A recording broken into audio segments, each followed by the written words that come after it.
A lot of people on All right, good evening, everyone. And welcome to the Carlisle Select Board meeting on Tuesday, August 9th. I would like to review the agenda very briefly. We have community input followed by an update from the Board of Health about the drought or water situation in Carlisle. Then the town clerk is presenting a warrant about the state primary. We're going to hopefully adopt the transfer station regulations that we discussed the last time.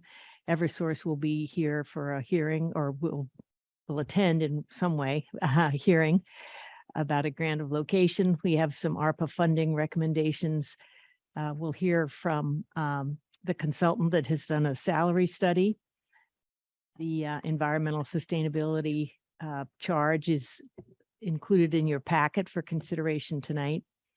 We'll be finalizing our 2023 goals that we've discussed in the past. We have an agreement to ratify between the town of Carlisle and the police union, Local 201, town administrators report, one appointment, and review of the warrants, and then we'll be adjourning at 10. And I'd like to say before we begin the community input portion of our meeting that tonight is the last select board meeting where Steve Ledoux will be serving as our interim town administrator. And I know there's a party planned for him next week, but we wanted to acknowledge as the select board members our just real deep appreciation for coming on board, tackling all kinds of things that I know none of us expected, and really bringing a wealth of knowledge and expertise and a terrific attitude about, tackling difficult issues and getting things done. So I wanted to express from myself and the board, but I think other board members may want to add a few words as well. I guess I'll start off. It's on. Steve, normally you expect an interim position holder to kind of just let things cook along, kind of maybe keep the wheels on the track. And I just want to thank you for, in some cases, not only keeping the wheels on the track, but actually sometimes putting them back on the track. So it has been an absolute pleasure having you on board, and I want to thank you very much for everything you've done.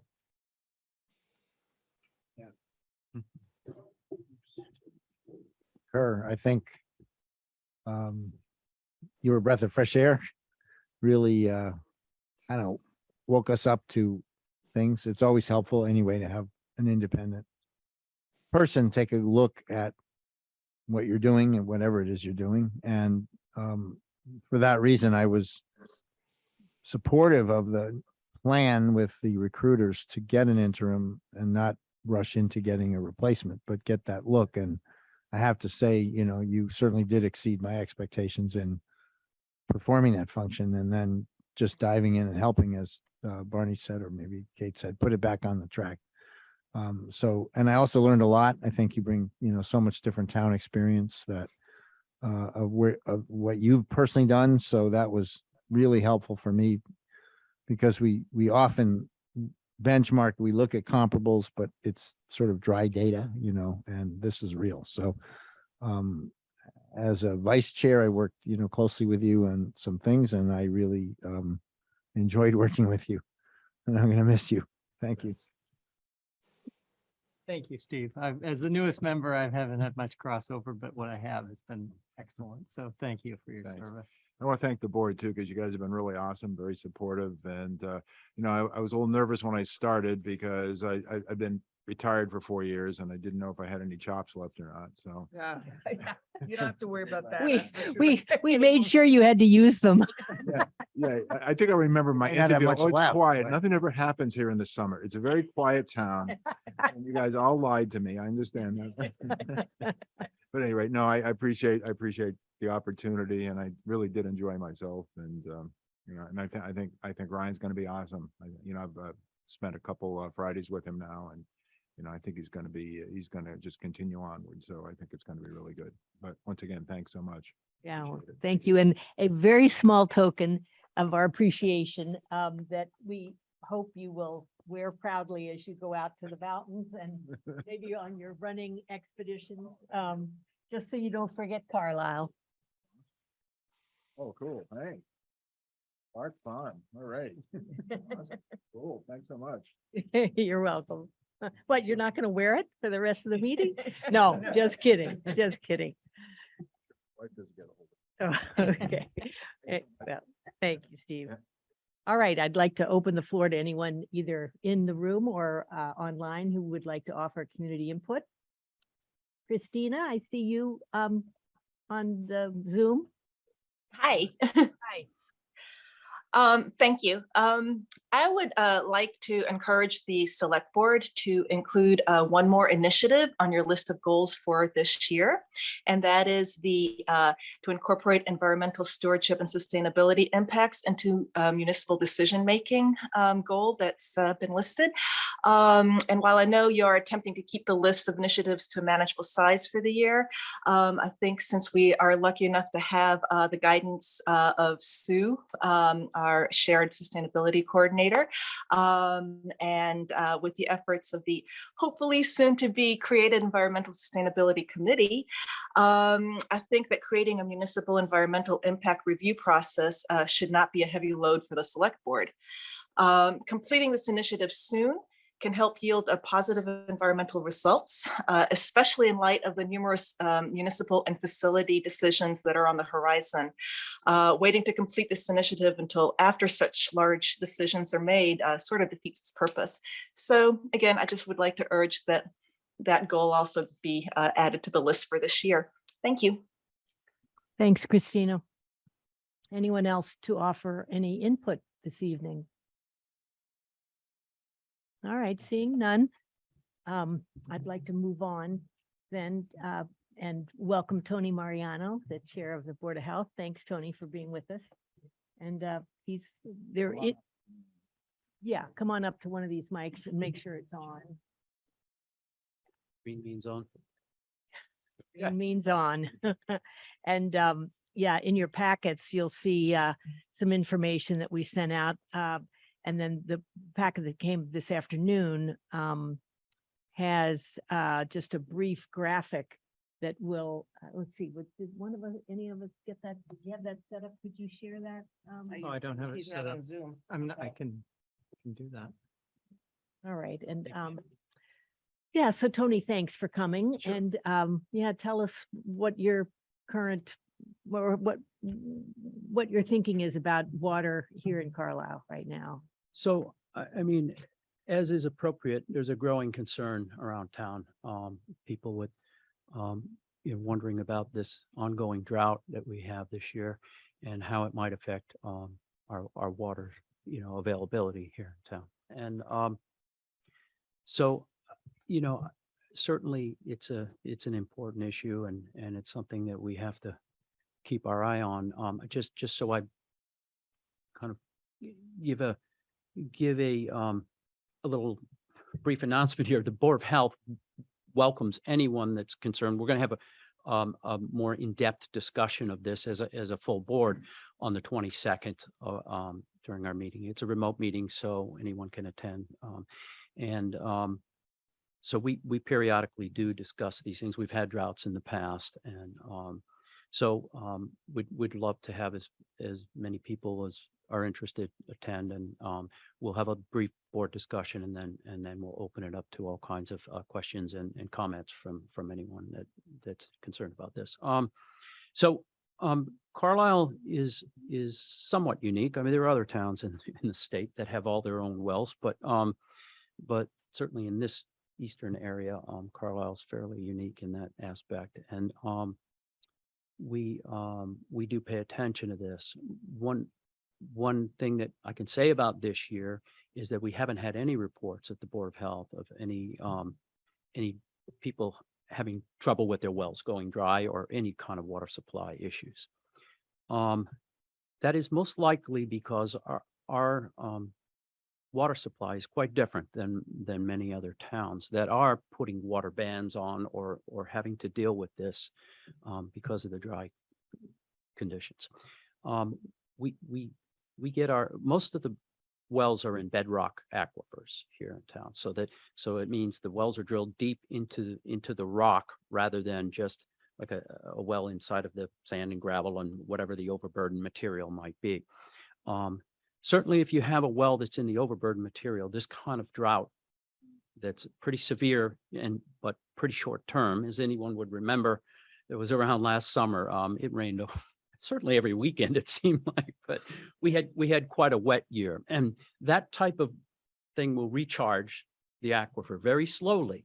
But I think it's part of why we're not seeing much of a response to this drought yet, as far as people having issues with their wells.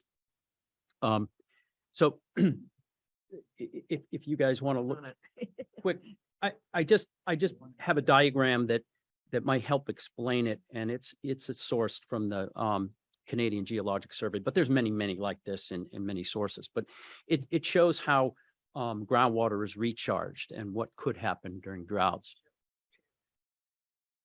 And so I guess Sorry. other can people we- can't see it. Is that No, yeah, could you just give us 1 second? We just, sure? I'm not sure who is supposed to let Travis share his screen with his Jen or the gentleman behind the curtain there. So if somebody, Jen, it's yeah. Jen, can you let Travis share Or Jen can share. or Jen, well, Travis is ready to, he's got the document. I have the document if you want, if I can share your screen. So all we need to do is share the screen. Doesn't look like she's there.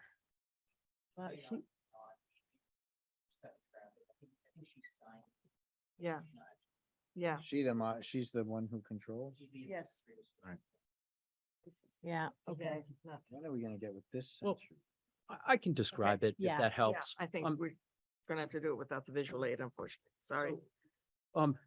In Carlisle, we have, as many people know, we have very shallow bedrock or ledge in many areas of town. And other towns, we have fairly thick overburden, whether it's sand and gravel type, like out in the eastern side of town toward the river, or throughout town in glacial till, which is a mixture of silts and clays and cobbles and sands and things like that. So when rainfall comes through, it'll recharge that overburden. It also will, wherever it falls directly on rock, will seep through cracks and certain pathways through the rock itself. Now, when many towns or municipalities have either reservoirs that they rely on for their water or municipal well fields, and all of these are typically set in the overburden aquifer, and so this kind of drought will much more directly affect them. Well So- done. Thank you, Travis. So most towns' wells will be set up. You can see the grayer area that slopes down full of little fractures, and it has a little blue coloration where it shows there's water in those fractures. Okay, so the material on top is all soils and different types. This diagram just shows the different types that can be that you can have in different soils. But when the wells are in that, we're all in sort of one big bathtub, and we all share that. Above the silty layer, is that what you're talking about? Yeah, the silty layer can act as something that can confine it or separate it. So there's a little bit more to this diagram than we really need to talk through tonight. But essentially, if there were wells in that upper area beneath the trees and in that region of the diagram, or you were dealing with surface water, it shows a stream or a river here, but it could be a reservoir or a lake, then this type of drought will really affect that in the short term. And I think we hear a lot about neighboring towns or regional towns putting water bans and things like that to try to control, the use of the water. For Carlisle, our water for the most part, although there are some old wells, we have a 25-foot dug well at our house, but we've put in a bedrock well. But there are some people, I think, that still rely on some dug wells. And so that is an issue. And those are the ones we typically see going first when there's a drought. But most of the wells are in this bedrock type material that you see in the gray with all the fractures. Now, you can picture going down into that bedrock when a driller puts a well in, you could hit or miss any one of those fractures. So we're not all sharing everything. It just depends on what we tap into with our well. And there's a good long period of time when for those to get recharged when things, start to dry from a drought. But there's also a good long period of time for them to get affected by a drought. So I think that's why right now we're not seeing too much trouble yet in Carlisle. And just because our neighbor may have a problem with their well, we may never have a problem. And there are records. The state keeps a record of depth of everyone's well, and the depth of the bedrock, and all those, a number of different things that can help us understand what's going on. The trouble is it's not real accurate. It's all based on drillers' reports, so it's not done by geologists. So it's not always accurate. But point is that you could have a well that's starting to run dry, and your neighbor could have one that there's no problem, could supply the whole.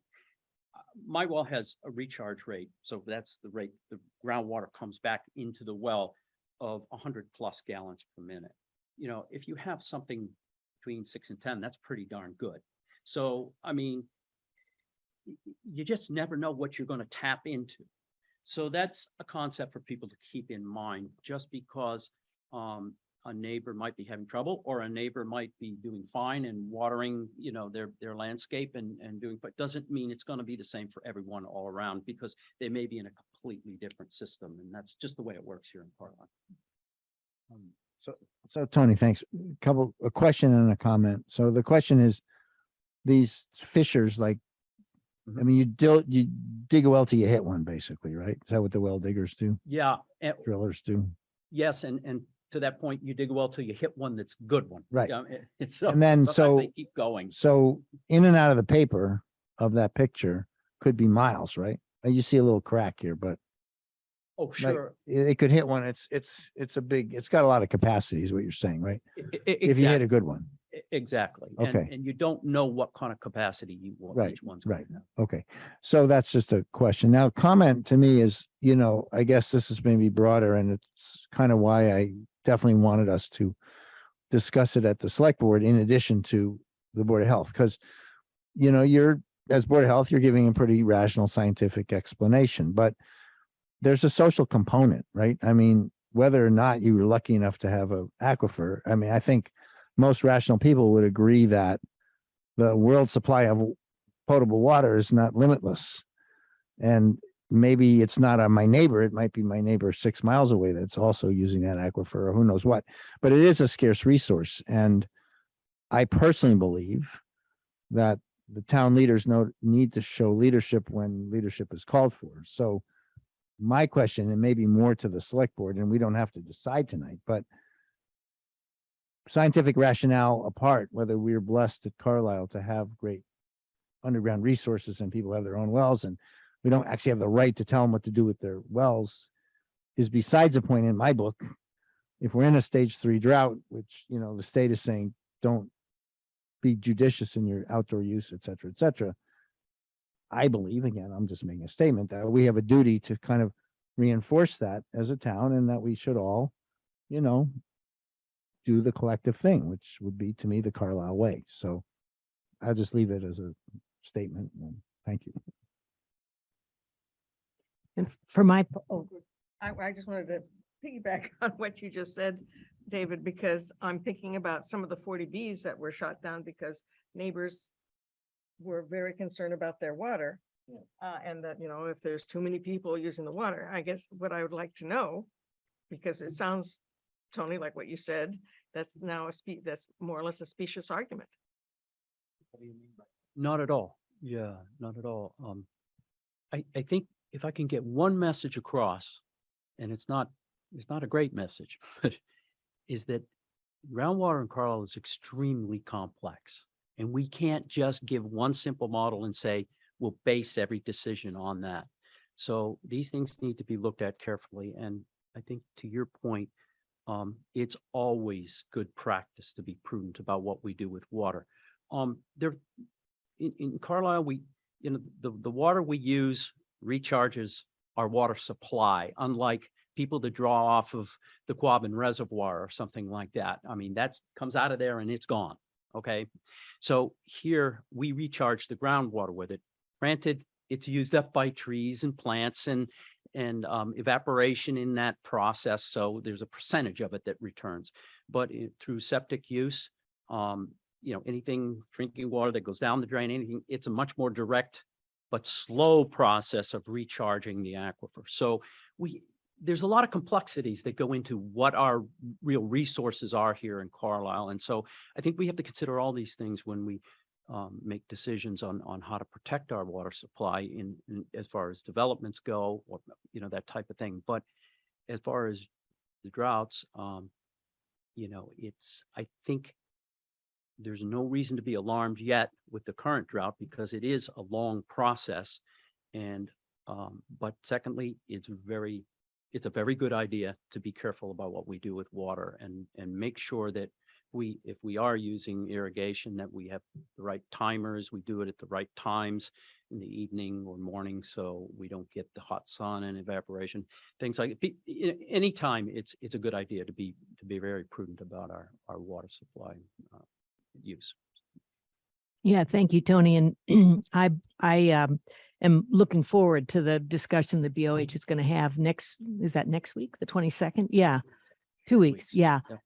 And I just speaking for myself, I think we as a select board will definitely want to take under consideration what comes out of your discussion at our next select board meeting to see if there is some additional role we should be playing in helping to safeguard our water supply. So yeah, thank you. And just to update, I spoke with Linda, our health agent, just this afternoon, and no reports of any compromised wells at this point. So far, so good.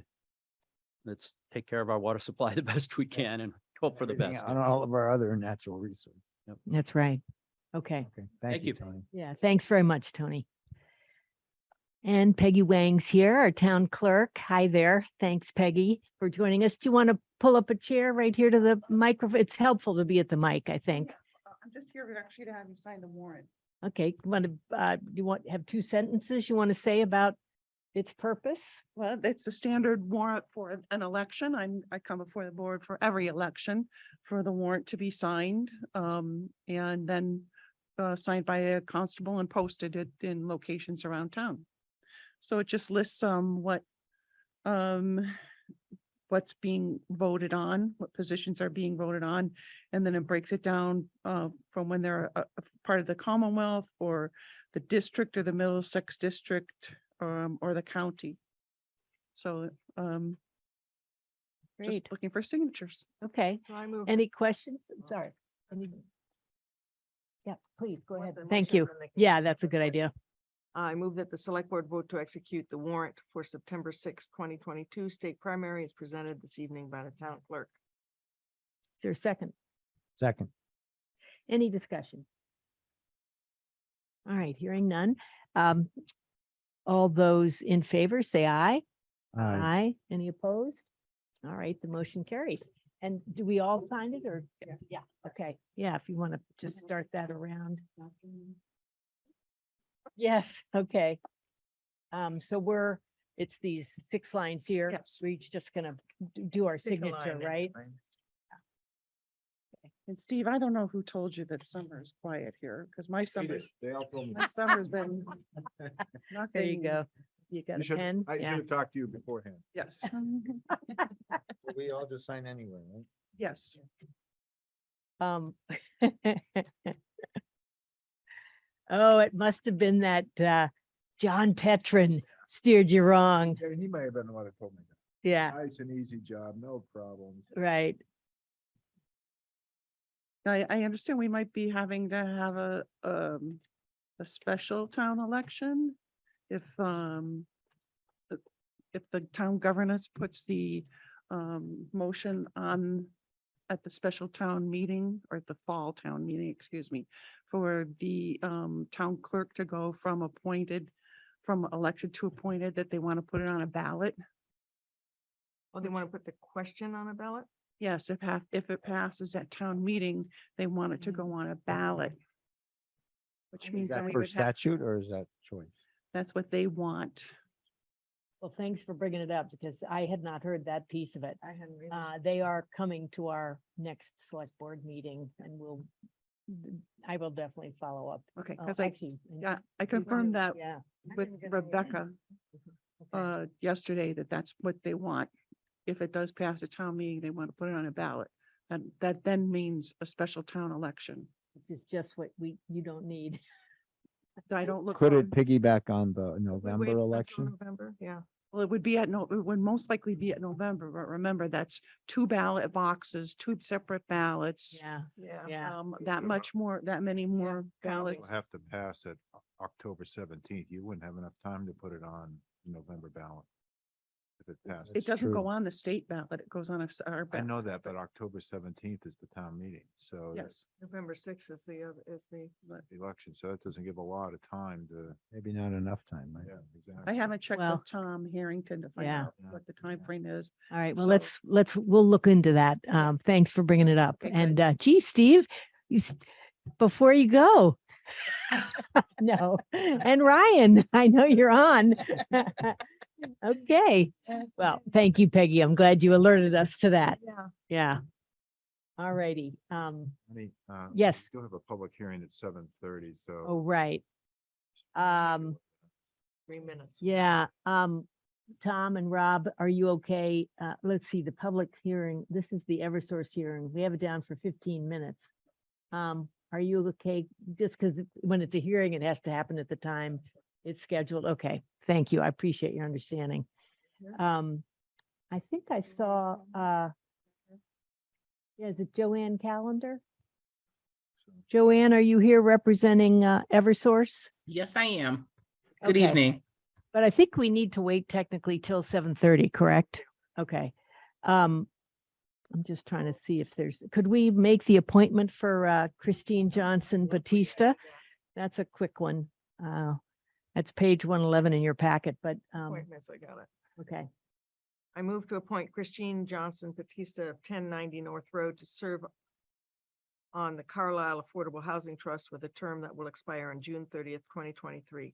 This vacancy is the result of the resignation of Maureen Cosgrove Deary. May I have a second? Second. Any discussion? All right, hearing none. All those in favor say aye. Aye. Any opposed? Motion carries. All right, what other quickie do we have here? Something on that. Warrant, I mean, the money warrants. They just- Yeah, Yeah. I mean, that's just a review for folks to look through if you have any questions. This represents some warrants that David did and then some that I, Right. because they were covered a span of time. Okay. 1 minute.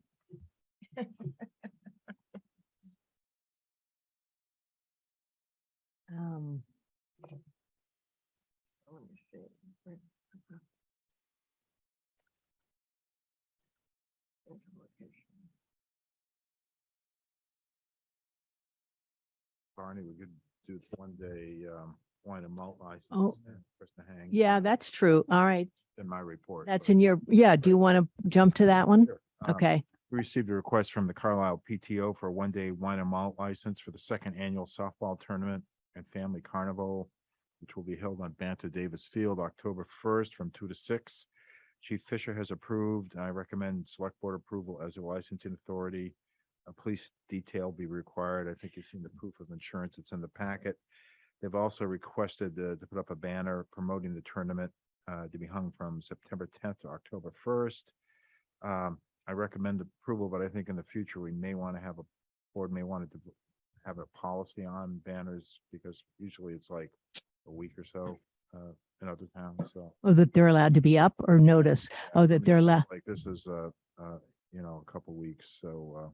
Okay. 3 weeks, but as long as nobody else comes along, you're okay, but if somebody comes along. Yeah. Okay.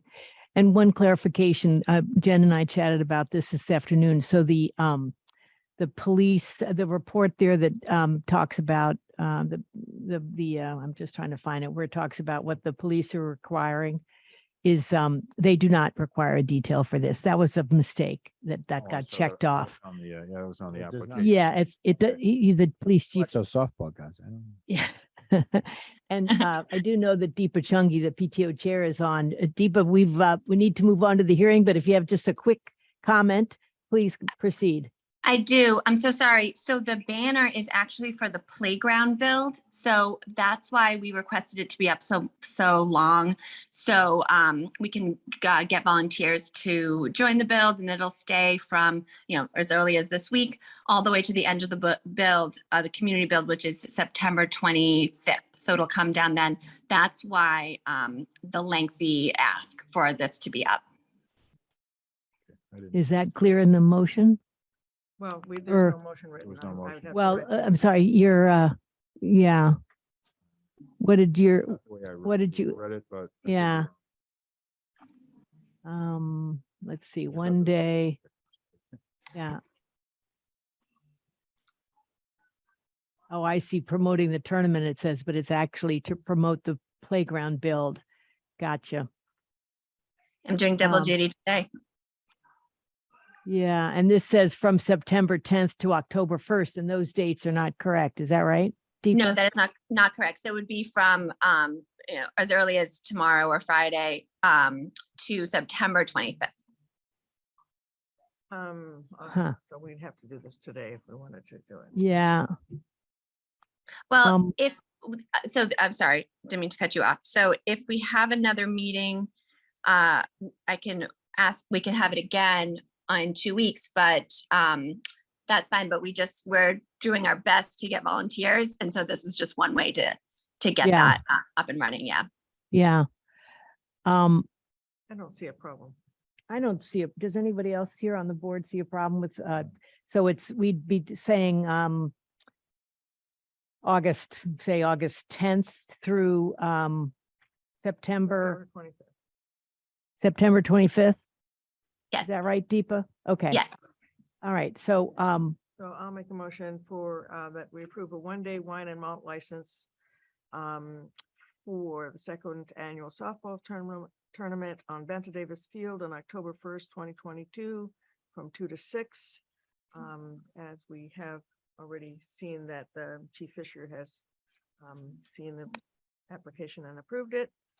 And do one, two motions? Or- I think we can do them together. And approval for hanging a banner starting August 10th through September 25th, promoting the tournament and the castle No, build. promoting the Promoting playground build. The castle build.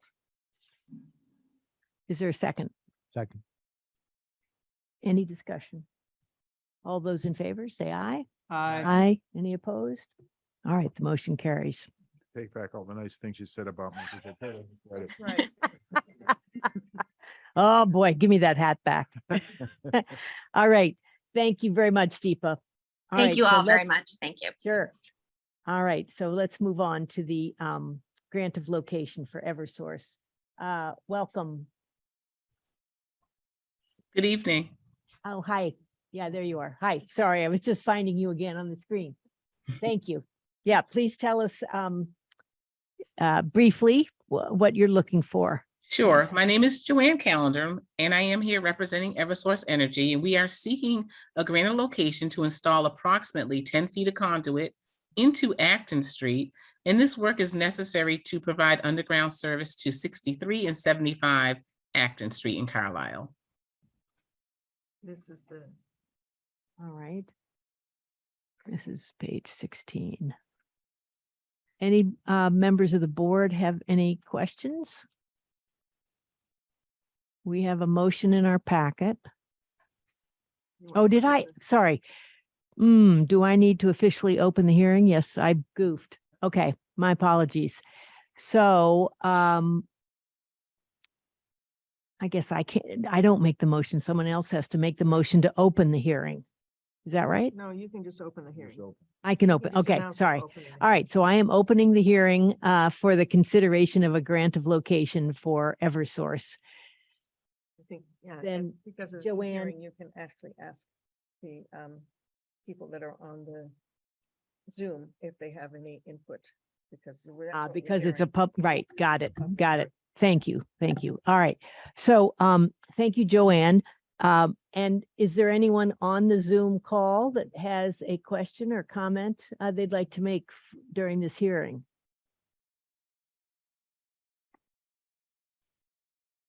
All right. Oh. No. All right. Well, seeing none. I have Okay. couple of Yes, questions. Kate. So looking at the drawing, it looks like it's a very short. Trying to, here's the scale.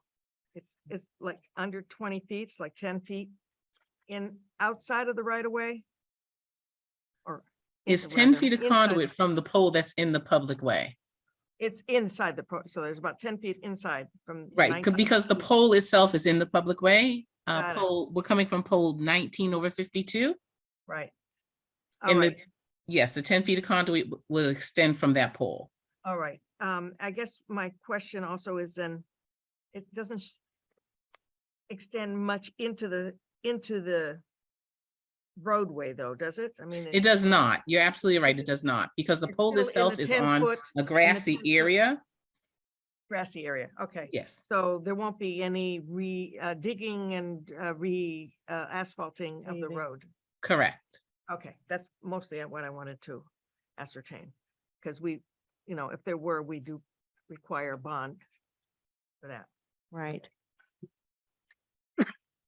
All right. All right. Well, if there are I'm- no further questions, yeah, Okay, please. I'm, unless there are any further questions, I move to close the public hearing.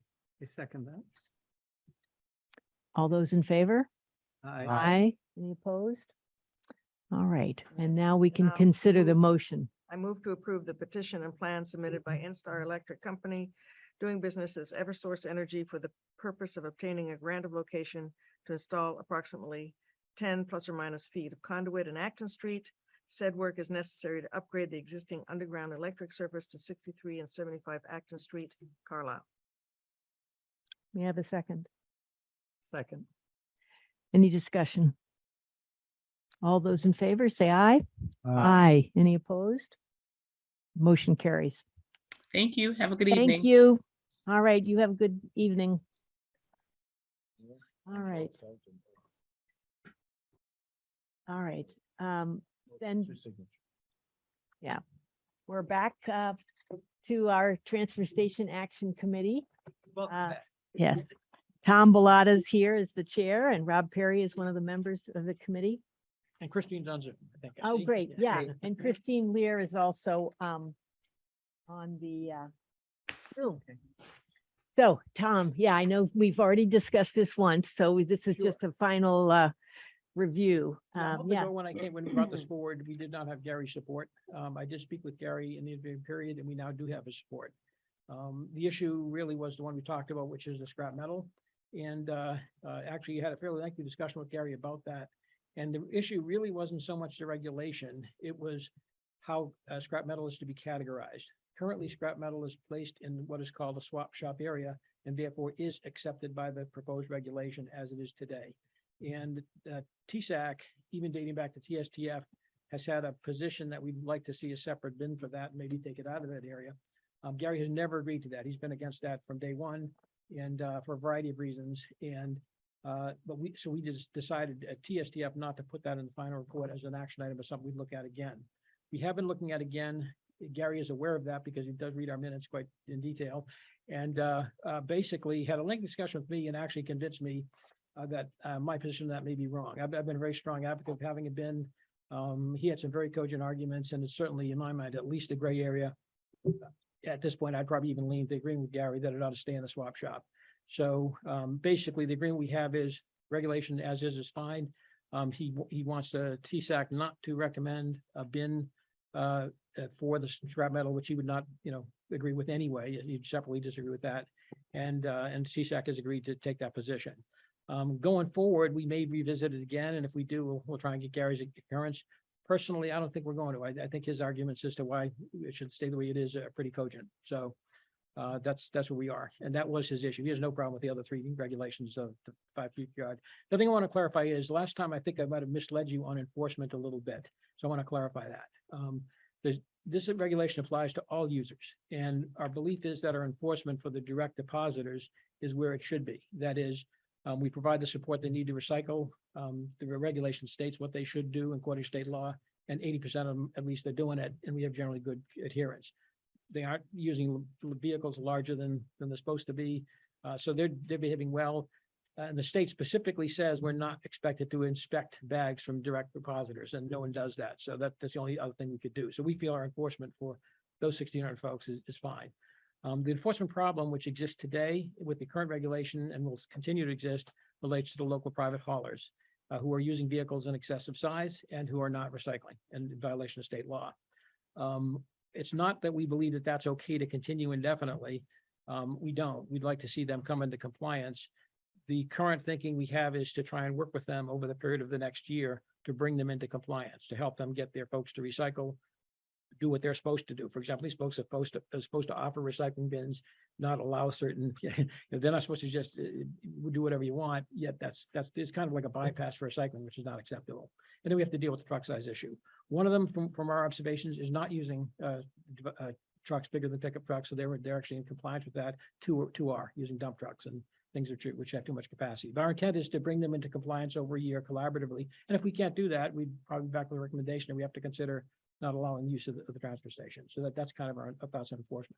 There's really no other enforcement issue that we're aware of. Are you planning to do follow-up surveys, or how are you going to monitor that? Or I know you'll talk to them, but The thought is basically not just to talk to them, but to actually come up with some ideas to help educate. They have about 200 clients, and to help educate those folks as to what the law requires, and then to require that they do some things. We haven't discussed the details of this. We're going to do that after the October launch. But the kind of things we think about is, when we recycle, we know, for example, that the volume of the recyclables typically exceeds the volumes of the solid waste. If you look at folks with curbside pickup, they have 2 64-gallon containers. From my own experience, a 64-gallon of recyclables usually is top full, and the solid waste one is often 2/3 full. And so when someone brings in a truck, which is 95% solid waste and 5% recyclables, they're not recycling, period. So there's several things we could do. And we haven't discussed the details, but one, we might have some situation where you bring in a truck from the transfer station.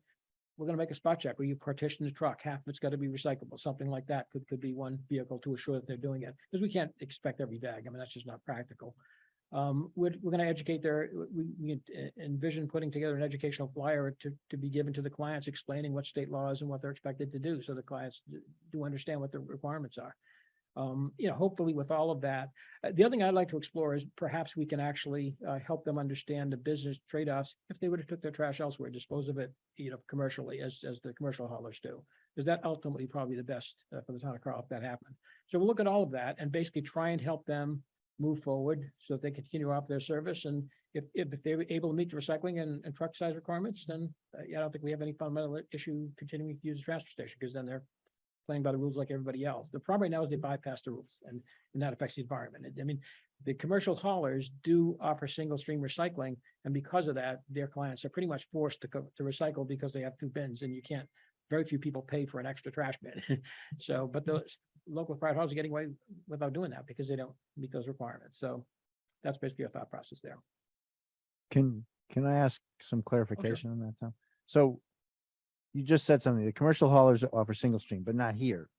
No, the Orifice Recycling, which serves Carlisle, Yeah. is a true commercial hauler. They take their trash outside of town. They don't use the trash. Oh, they don't use our train. So, That's and right. that one, like if I'm a customer of them, I single stream recycle. In a bin. Correct. And they provide you with 2 bins, and they adhere to state law. I mean, these folks actually directly have a state law requirement. They're supposed to do certain things which they're not doing. Orifice does. Right. So which these management guys, does. so if a commercial hauler that operates inside of town, or a Yes. hauler that Uses our uses transfer our They're on a station. transfer station could not cannot in our system offer single stream bin because it Correct. wouldn't work unless they Correct. took Did the the time sorting. to sort it out when they That's get right. That's right. Okay. That's right. And so, so that's part A. So then going back to the previous comment you made about working with the haulers, and I agree with doing that, but what we're saying is that we're going to allow them to violate our own statute for now, right? As we are currently. In other words, we're not going to just wake up on Monday morning and say you have to stop. No, doing but business. we should acknowledge that, they Yes. should acknowledge that we are allowing them a grace period, Yes. There that is they a- are in violation and we are aware that. There is they are. another facet of this, and that is we currently do not permit local private haulers. The Board of Health has jurisdiction over local private haulers as they do septic haulers.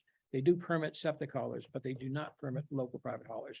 And if we were to allow it to continue, I think we should in fact have a permitting process. So that would be your recommendation is. Yeah, develop, and the kind of things you'd want to do there is you'd probably have a nominal permit fee, a couple $100 like we do for septic haulers. Okay. You'd require them to sign up and say, we are adhering to state law and we're doing all this stuff.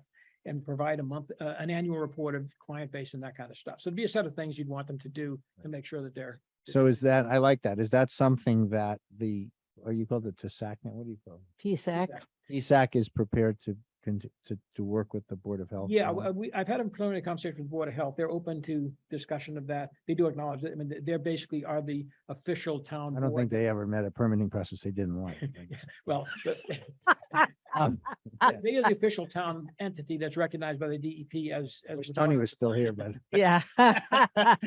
Okay, and then my last question, going way back to the beginning of your Yes. discussion, could you just summarize the pros and cons of the metal by the swap shop and separate, like Sure. why did Gary, why was he so against it? What did you think it was? Sure. Currently, scrap metal, but there's two aspects of scrap metal. Currently, we don't really educate the public as to what can be recycled. And that we're going to do because we want them recycling that to get it out of solid waste. And so that's going to increase the amount of scrap metal probably in that area.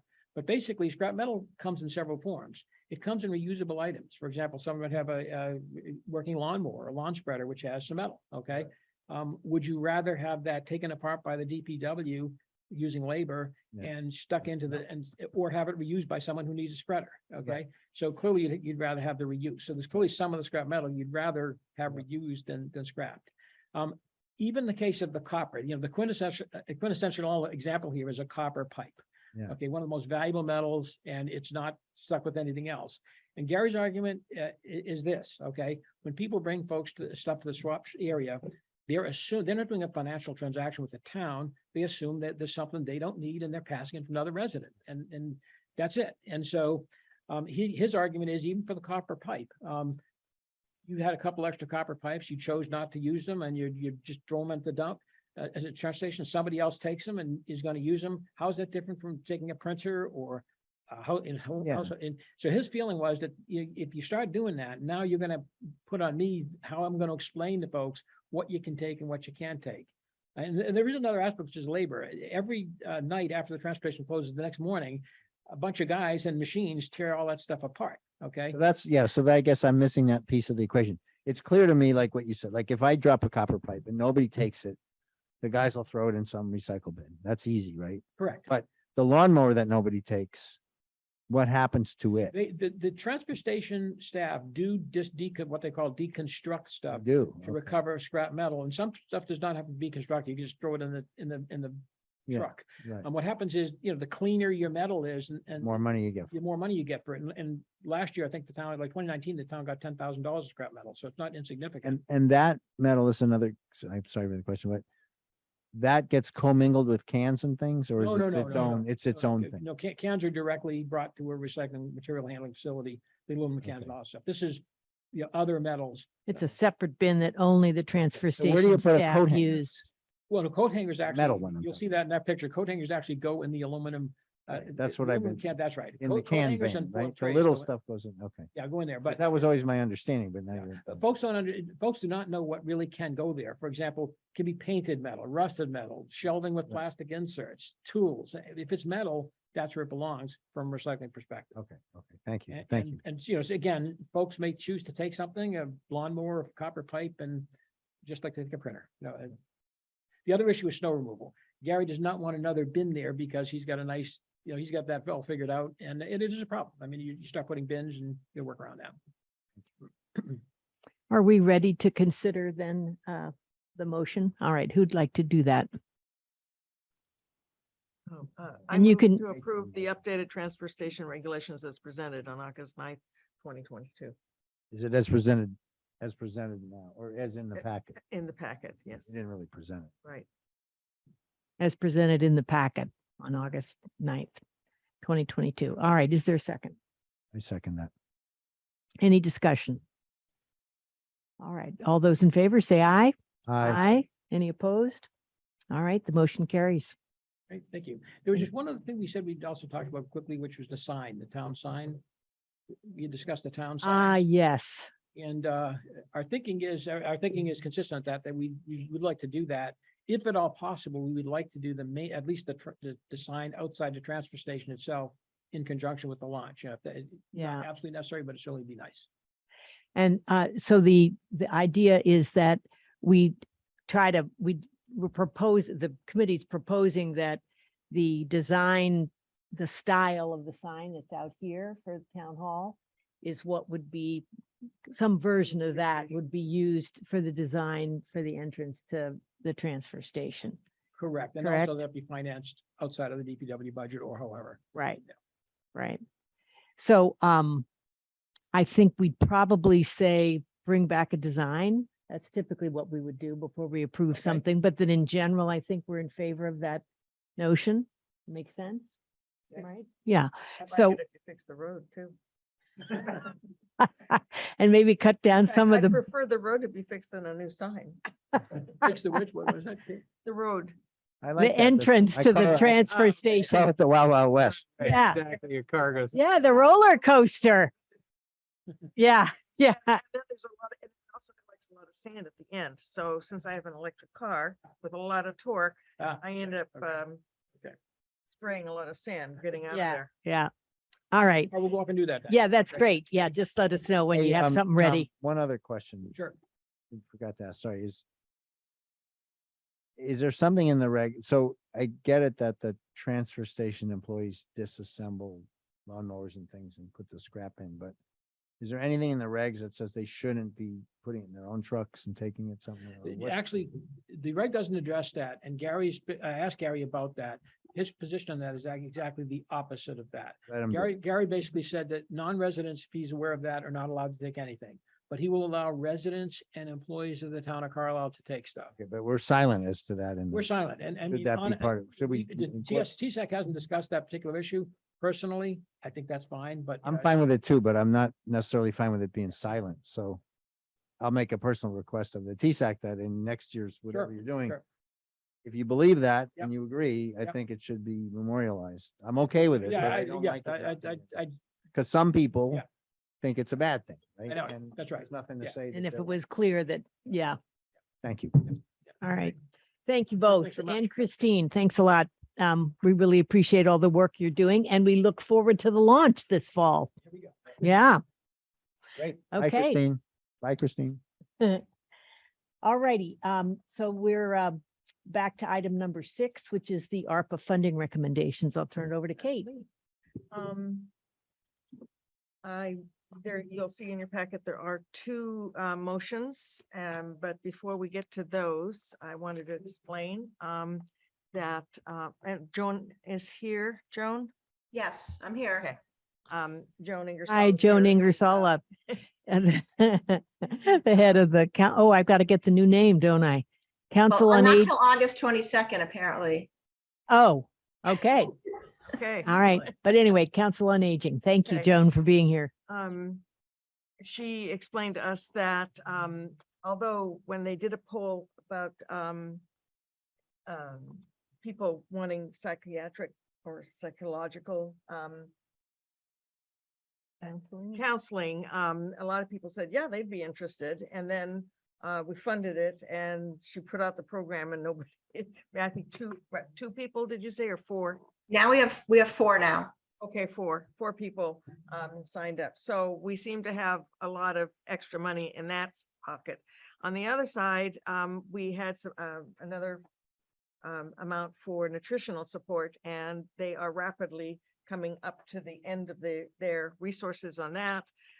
They plan to look for other grants as well, but wanted to know, if the select board would be okay with kind of just transferring 15,000 of the funds that are not currently being used for the mental health part, put them to the nutrition. We don't want to close up the mental health part altogether, because there's quite possible that the 4 people that are currently in the program will talk to other people, and it might just be slower getting up off the ground, but we do need the support for the nutritional aid, and that is, people are not hesitating to look for that. So that is the ask for the first motion. Do you want to put that motion on the floor? Okay, I'll go ahead. I move approval of increasing the coronavirus fiscal recovery ARPA funding for nutrition support for seniors in need project by 15,000 to 25,000 project total, and decreasing the ARPA funding for online mental health counseling project by 15,000 to $15,000 project total. And I just want to also let you, the ARPA committee recommends this as well, with a 3-0 vote. May I have a second for the motion? Second. All right, any I just had a discussion? question yeah. quickly. How about approximately, or how many are using the nutrition support for seniors? Is that? We have 17 people that are using it every week, and we're delivering about 50 meals a week to people. Great. And Joan, what kind of increase is that? Or- When we first or is it- started, I think we had like 12 people.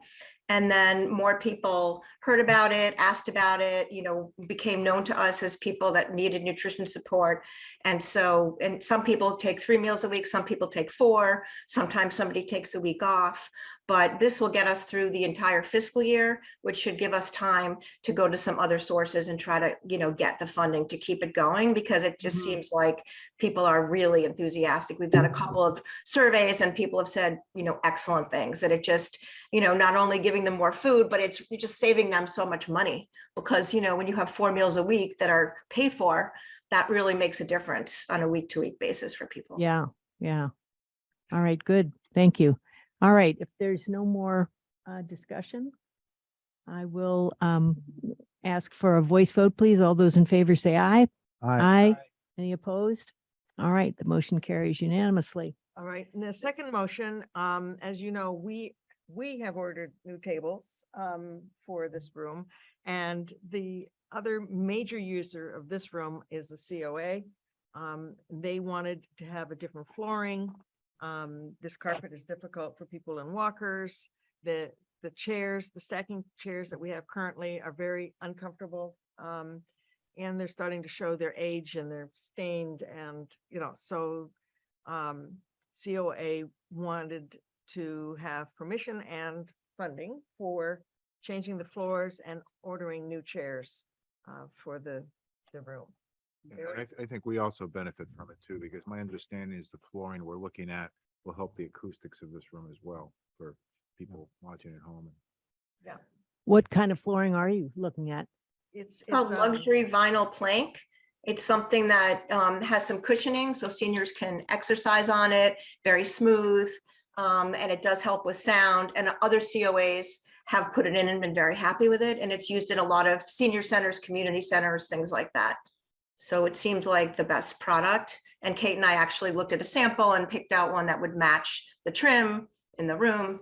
So, we're ready to go. Good. All right, let's see, did you make the motion? I haven't yet. Okay, So I move approval of the expenditure of coronavirus fiscal recovery ARPA funds not to exceed $12,500 to replace Clark room or town hall flooring and purchase new stackable chairs. is there a And second? ARPA also recommended this with a vote for 3-0. Second. Any more discussion? Yeah, I'd like to make a point. I'm really pleased about it.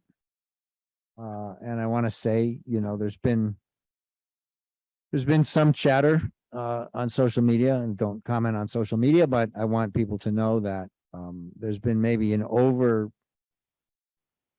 focus on this big table and where it goes and why it's here. And it's a nice, old style, like a bank is an old style building. Nobody banks in a old style bank anymore, right?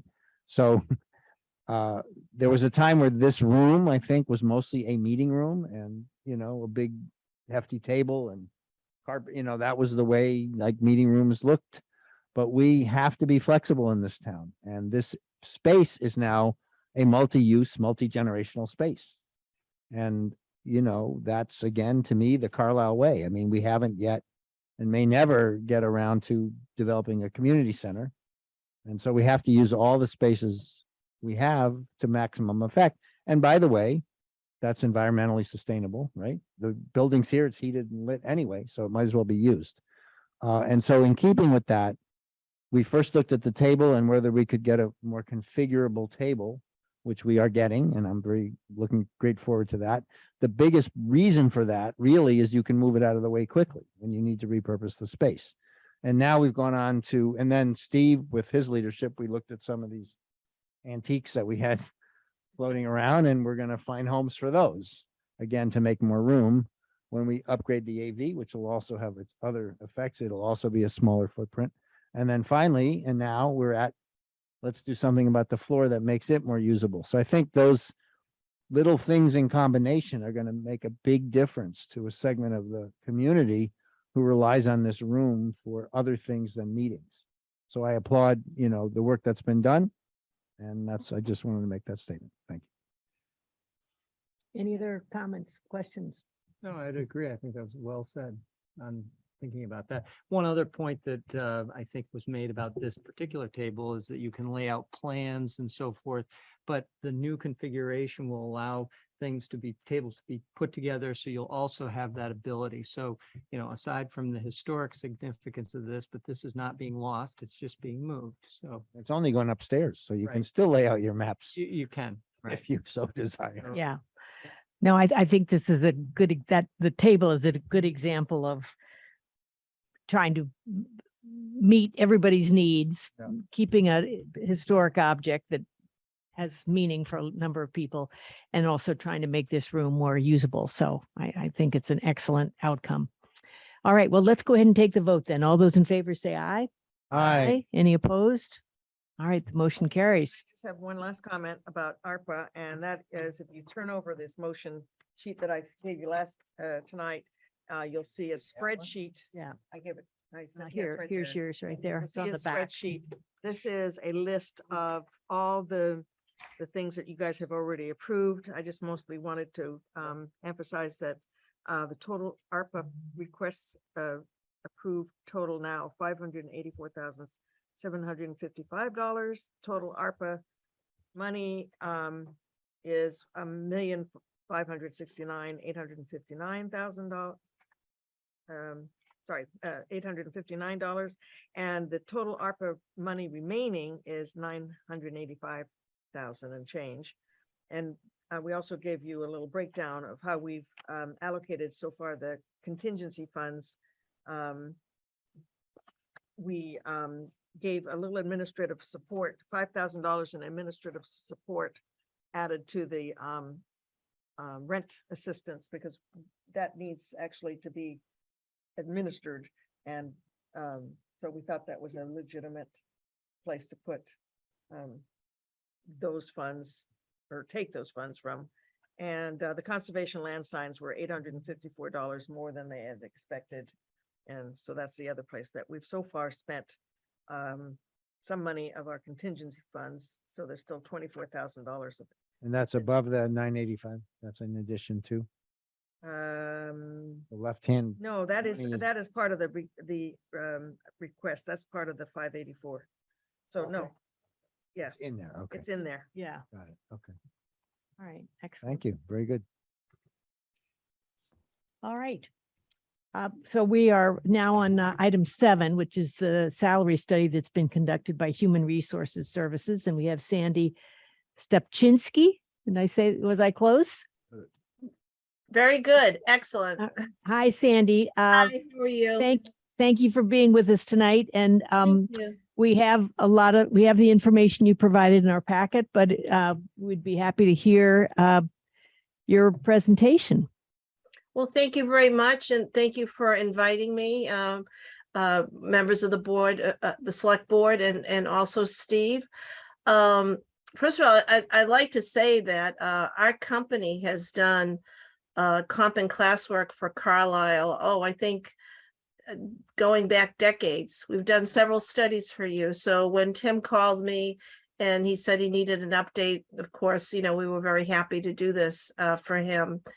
So the purpose of this study was to validate and just to update what you currently had. It was not a full-blown study with the position analysis review or job audits and updating the job descriptions and interviewing employees. It was more looking at the market, because the market more recently had changed so much, and to see how the positions fell to the market, and also if they were still appropriately aligned for internal equity purposes. So this is very typical, and many municipalities do these updates. They'll probably do the big study, every 7 years, and every few years later they'll do an update. So we wanted to, and also since the last time the study was done, we have a new law in Massachusetts, the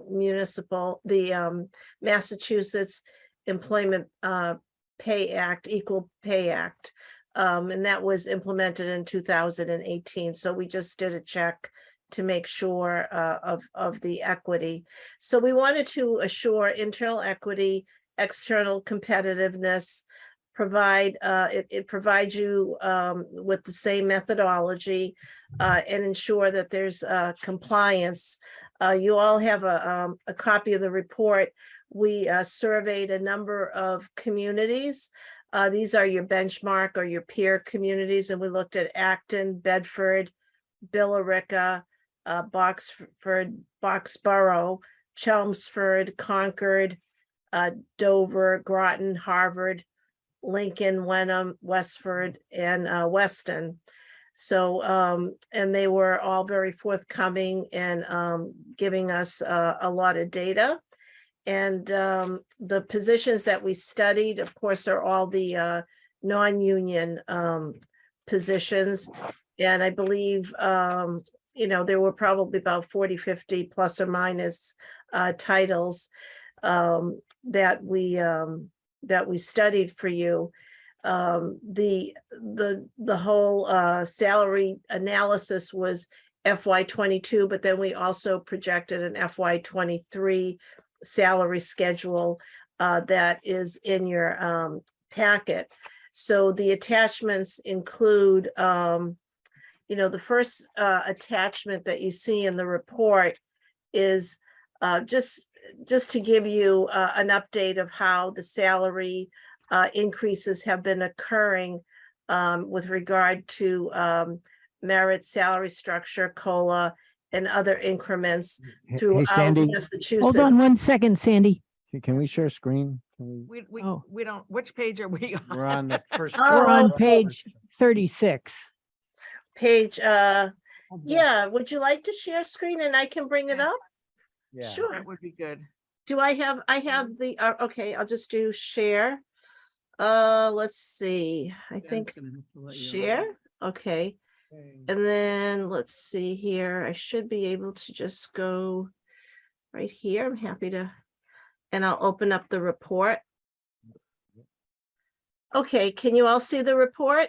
Yep. Yes. Okay, thanks. great. So it's all, yeah, thank you for letting me share. Okay, so I will go to the first item that you see is, we through the Economic Research Institute, we're able to get some statewide data on, what the market has been doing. This is the last couple of years. So it just shows, all industries, and it does have, other, all the specific categories of what the structural increases have been, for many types of organizations and industries and Sandy, nonprofits. Yes. Yeah, if we could pause between each slide so we can absorb it. So when you're Sure. finished with your explanation, we have some questions. Sure, sure. On that Okay. slide, on that slide. On First this, slide. on the first slide? Yeah. Oh, okay, sure. So maybe, Yes. I mean, we see percentages, I don't know, against what, year over year? I don't know what those are. And they have a bunch of categories, columns, and then the second part of the question is which line or lines of these would be applicable to municipal employees? So we'd want to look at all industries, okay, as the first one. And so this is just saying that on average, the personnel budgets have been moving 3.2%, the salary structure 2.3, and the intervals of 12. What does, And the what 12-month intervals? Is that what that 12 means? that's, yes, exactly. Every So- 12 months. Okay. So like a year. So some are a year, some are a little less, some are a little bit more. And then it breaks it out also by general positions, professionals, and executives. Yep. So you can see that. So while you can look at all industries, there are other jobs that you can also still relate to some of your municipal jobs. So for example, construction might be related to public works, as well as electrical equipment. Utilities could be water and sewer.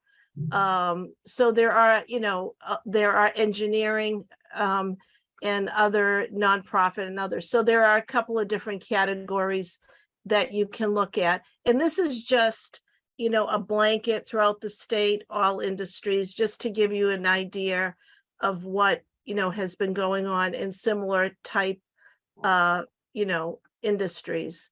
So when you go to the next graph, again, this is through the Economic Research Institute. We're looking at salaries going over 120,000. Okay. Whereas, kind of like the bulk of where many of your jobs would fall in. And you can see Carlisle falls basically in the middle when you compare it to Boston and, the United States, much, a lot higher than the United States, but below Boston in terms of the cost of living in Carlisle. The next chart shows all the market data.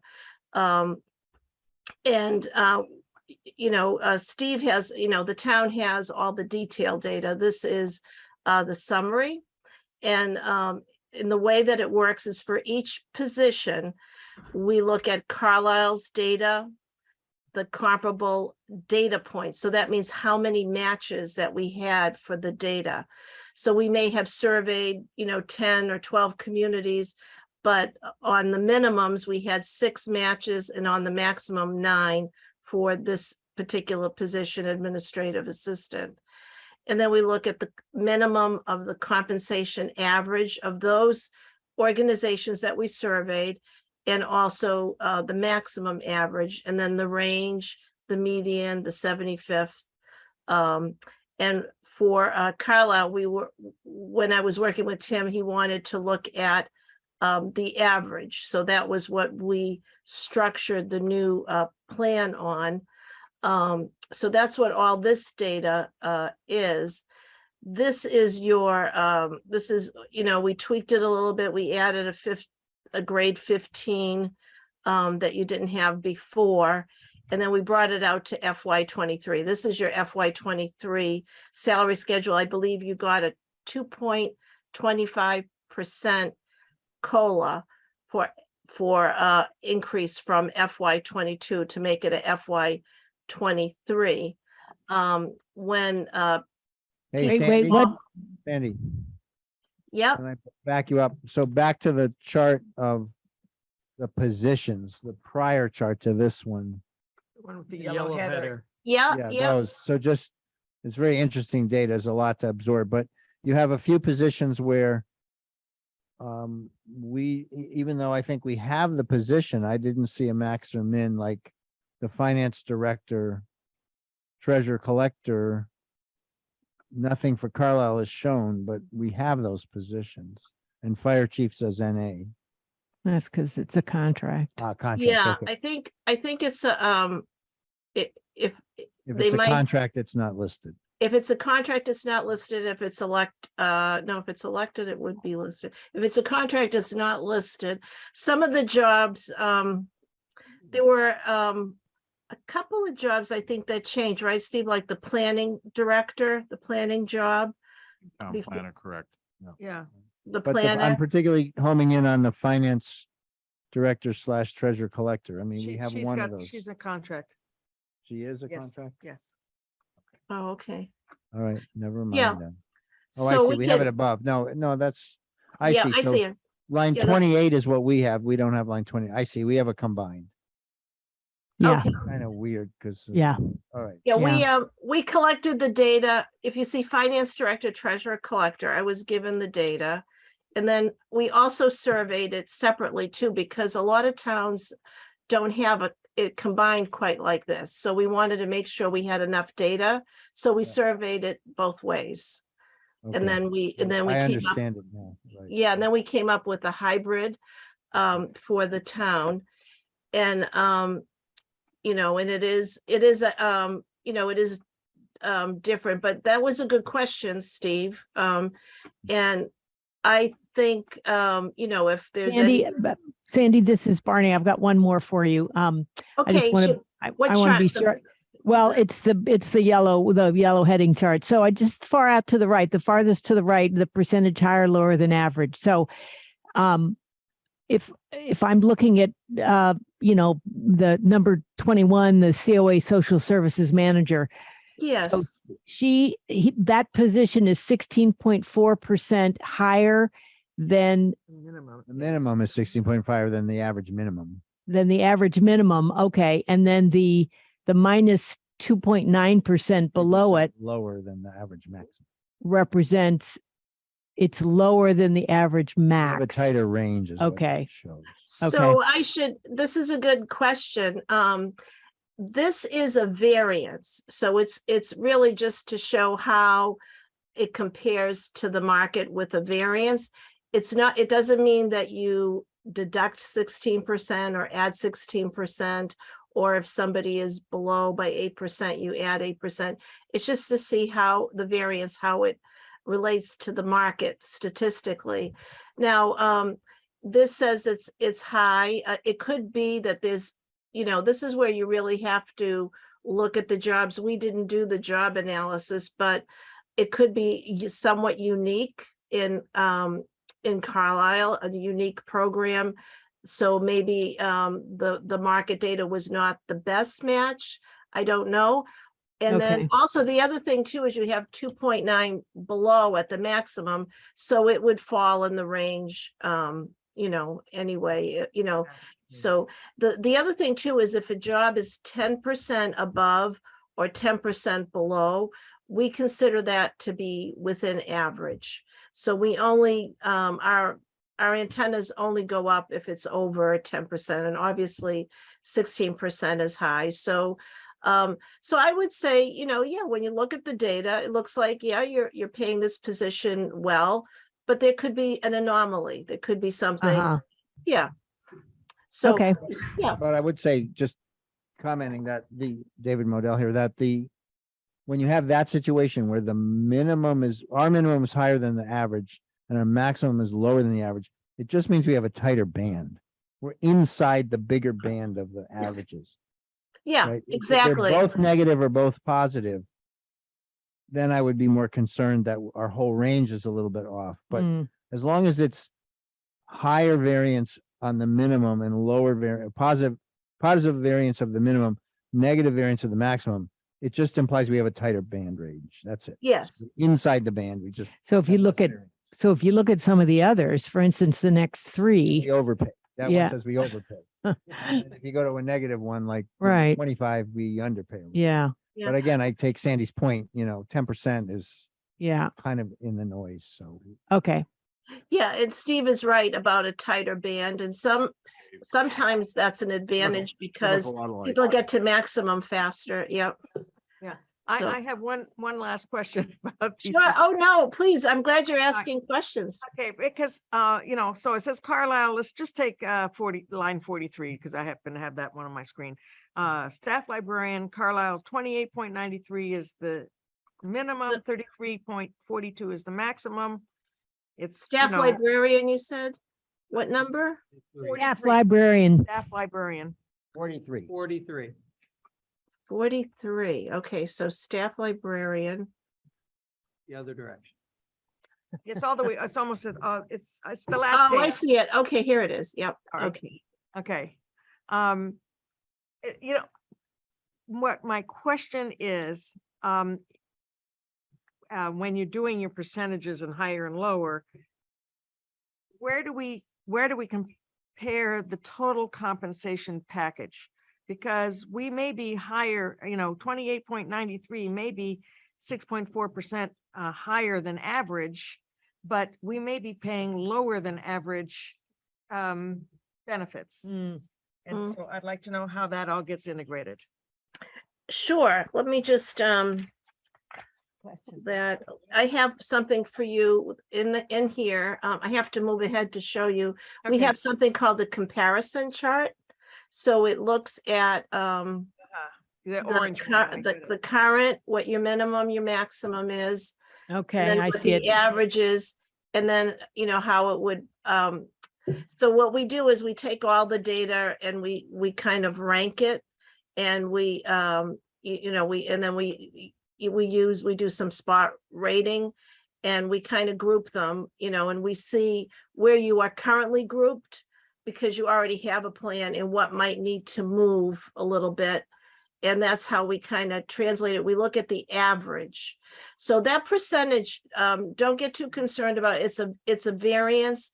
If it's, you know, the one that you talked about, the staff librarian, the top and the bottom, neither one were over 10%. So I'm I not, understood that. I just, yeah. what I wanted to know was how do I look at those percentages? What's included in them? Is it only the hourly rate or was it the entire compensation package? Oh, it's only the hourly rate. This Okay. whole study is only the hourly rate.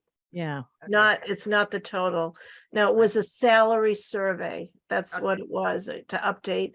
And the salary schedule always is based on the base salary. It doesn't include benefits or anything else. Okay. Um, But it's important for us when we're going out to recruit, Comes out. to not feel that we're paying them so wonderfully well necessarily. Even though their salary looks good, you know, that people are shopping their entire benefit package as well, you know. Oh, So, yes, yes, yeah, no, I have- absolutely, yeah, this us did not aware of that. include, yeah, it didn't include the benefits analysis. That would be a separate, and sometimes one can play off the other. So if your salary is, for example, say your split between your health insurance is not great, but your salary is really good, or vice versa, you know, that's kind of something to discuss, you know, when you're hiring. So let's see, so this is how we group them together. So for example, so this group here, starting with the administrative assistant to the Board of Health. Okay. Where are you again? Oh, I see. Number 2. Okay, got it. That group on I want to call it the orange chart because it has orange bars. So the range we put it on was 26 to 30, say. So, and then when we came up with the average of this group, it came out to 24-30. So that's how we kind of fit them into the plan, and also with the rating. There were some jobs that did move. We added the 15th grade, and there were a couple of jobs, I think, in grade 10 that went to grade 11. There was a little bit of movement with some of them. You know, I don't want to really, you know, point out exactly any employee or anything, but there were some positions that did move. But overall, your compensation plan was not that out of whack. And I think because it's been well managed over the years, the biggest thing I think was, you know, fitting the people up at the top You know, and also, you have the new town planner. You know, and then, you know, so this was, you know, basically, you know, it was sort of like validating what you currently have to see what adjustments. So I would say that it was tweaked, but it wasn't a total. And here's the classification plan, so you can Yeah. see what changed. I put it side by side so you can see Yeah. exactly which jobs, you know, changed and so forth. And those were, so that's you know, that's where I am with that. I'm gonna just go back. Where did the Yeah. transportation operator go? It was in 2. Oh, do you want me to go back? The transportation operator was, let's see, And two. transportation, No, that's current. Where did it? Current, oh, Oh, it's in 5? Yeah. Oh, it went all the way up to 5. Okay. Well, I did notice that it was one of the really poorly paid ones, so I guess it had to be Yeah. paid better. yeah, And and that- also, yeah, Tim had given us, you know, any updated job descriptions that they had, you know, in his database he had given us, because over the years, I think things were updated. So that was one of the ones that did. So, yeah, so this is the sort of summary result of all the previous graphs in terms of trying to adjust these classifications and grades going forward. Yeah. Wow. Okay. Some of them really jumped. Yeah. You should bear in mind, Kate. Mm. You should bear in mind, Kate, I haven't done the math, but the steps are finer at the low end, like grade 1 and 2 and 3. And so if you move from a 2 to a 5, it sounds like a lot of jumps, but it's kind of less than, I think, I don't know, but you No, know, I don't 10 to know. a 12 or $1. something. figure. Dollars, right? Yeah. Yeah. Yeah. And obviously we would want to, you know, do more analysis of this, and Ryan, I'm sure this is something that you'll want to dig into once you're on board. So, but this is definitely information. Well, to Kate's that we point, need total to- comp, this is a great start, great data. Yeah. And you got to layer in total comp. And then The joy of working in Carlisle, that's gotta Mm. esoteric. Yeah. That's Psychic income. psychic income. Oh, that's a good one, Travis. I think we found our new HR. We're gonna pay you in psychic. Psychic income. Okay. Psychic income. yes. All right. I like this overall. I think Yeah, this it's is great work. still, you know, Very we're trying to do nicely right laid with out. by our employees. Yeah. Yeah. Helpful to know. Thank My you. suggestion- My suggestion would be not necessarily for the board to take any action No, I tonight, wouldn't but I think Ryan's got to dive into it. You know, the other question is how you roll it out. Right. You know, it's a pay and class plan. Town meeting approves the pay and class plan. When do you bring that up? So, you know, Ryan and I have spoken a little about it, and I think he really has got to get his teeth into it. I think this is an April town meeting Oh, yeah, item, not definitely. not Yes. October one. Right. So Sandy, do you recall the last time we did wage and class here? Oh, In Carlisle, oh. Yeah. It was a while ago. I want to say back in 2014 or something like that. Yeah. So it's Uh-huh. almost 10, it's almost, wow, we're going into 23. So yeah, so it's 9 almost, years. yeah. And Tim had asked that I just do an update, a survey. I mean, I think, you know, maybe, you know, I don't know when you would do it, but he felt that the job descriptions were okay, but you might want to look at the job descriptions just to be sure. You know, that was not part of, this was a very abbreviated assignment. So it was more of a salary survey. Yep. Got it. okay. Well, thank you very much, Sandy. Really appreciate your work. Well, thank you. And Steve, I'm glad I got to see you, and I hope you have a good rest of the summer. Okay. I had a All buzz. right. Thank you. Bye-bye. Hi, Sandy. Good Bye. evening. Thanks. Bye.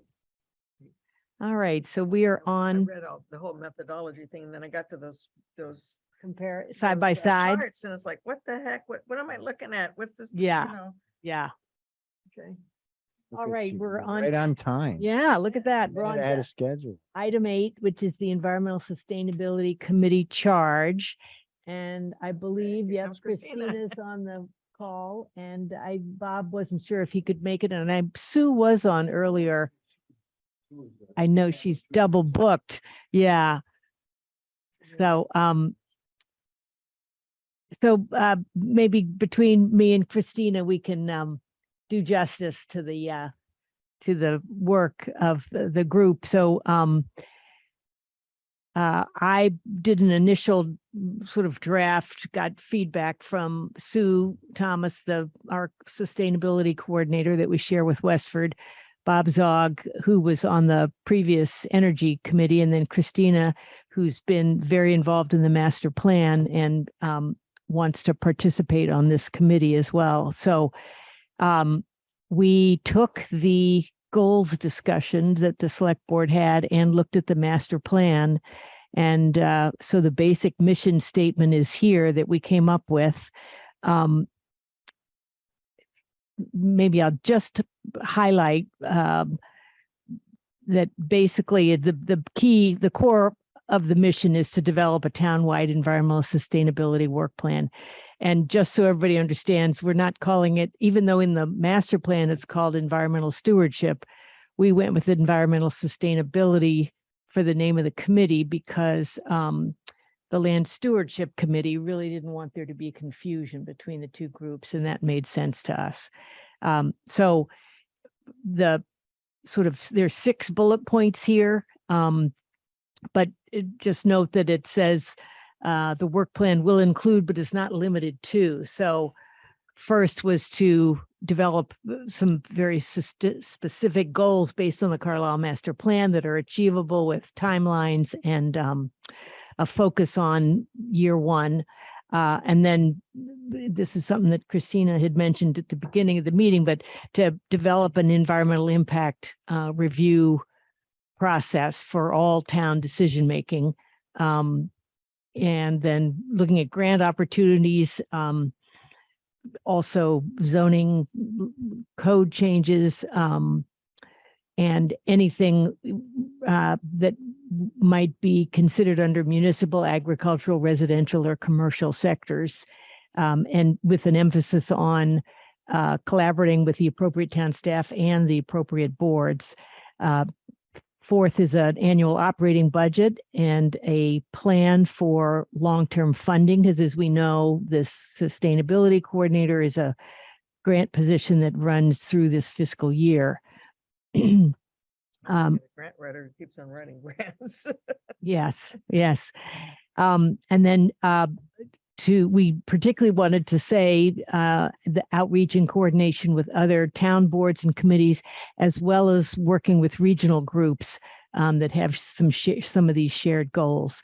And finally, community education about environmental sustainability, including residential programs that are available to help residents make similar decisions and behavior changes to reduce their household environmental impact.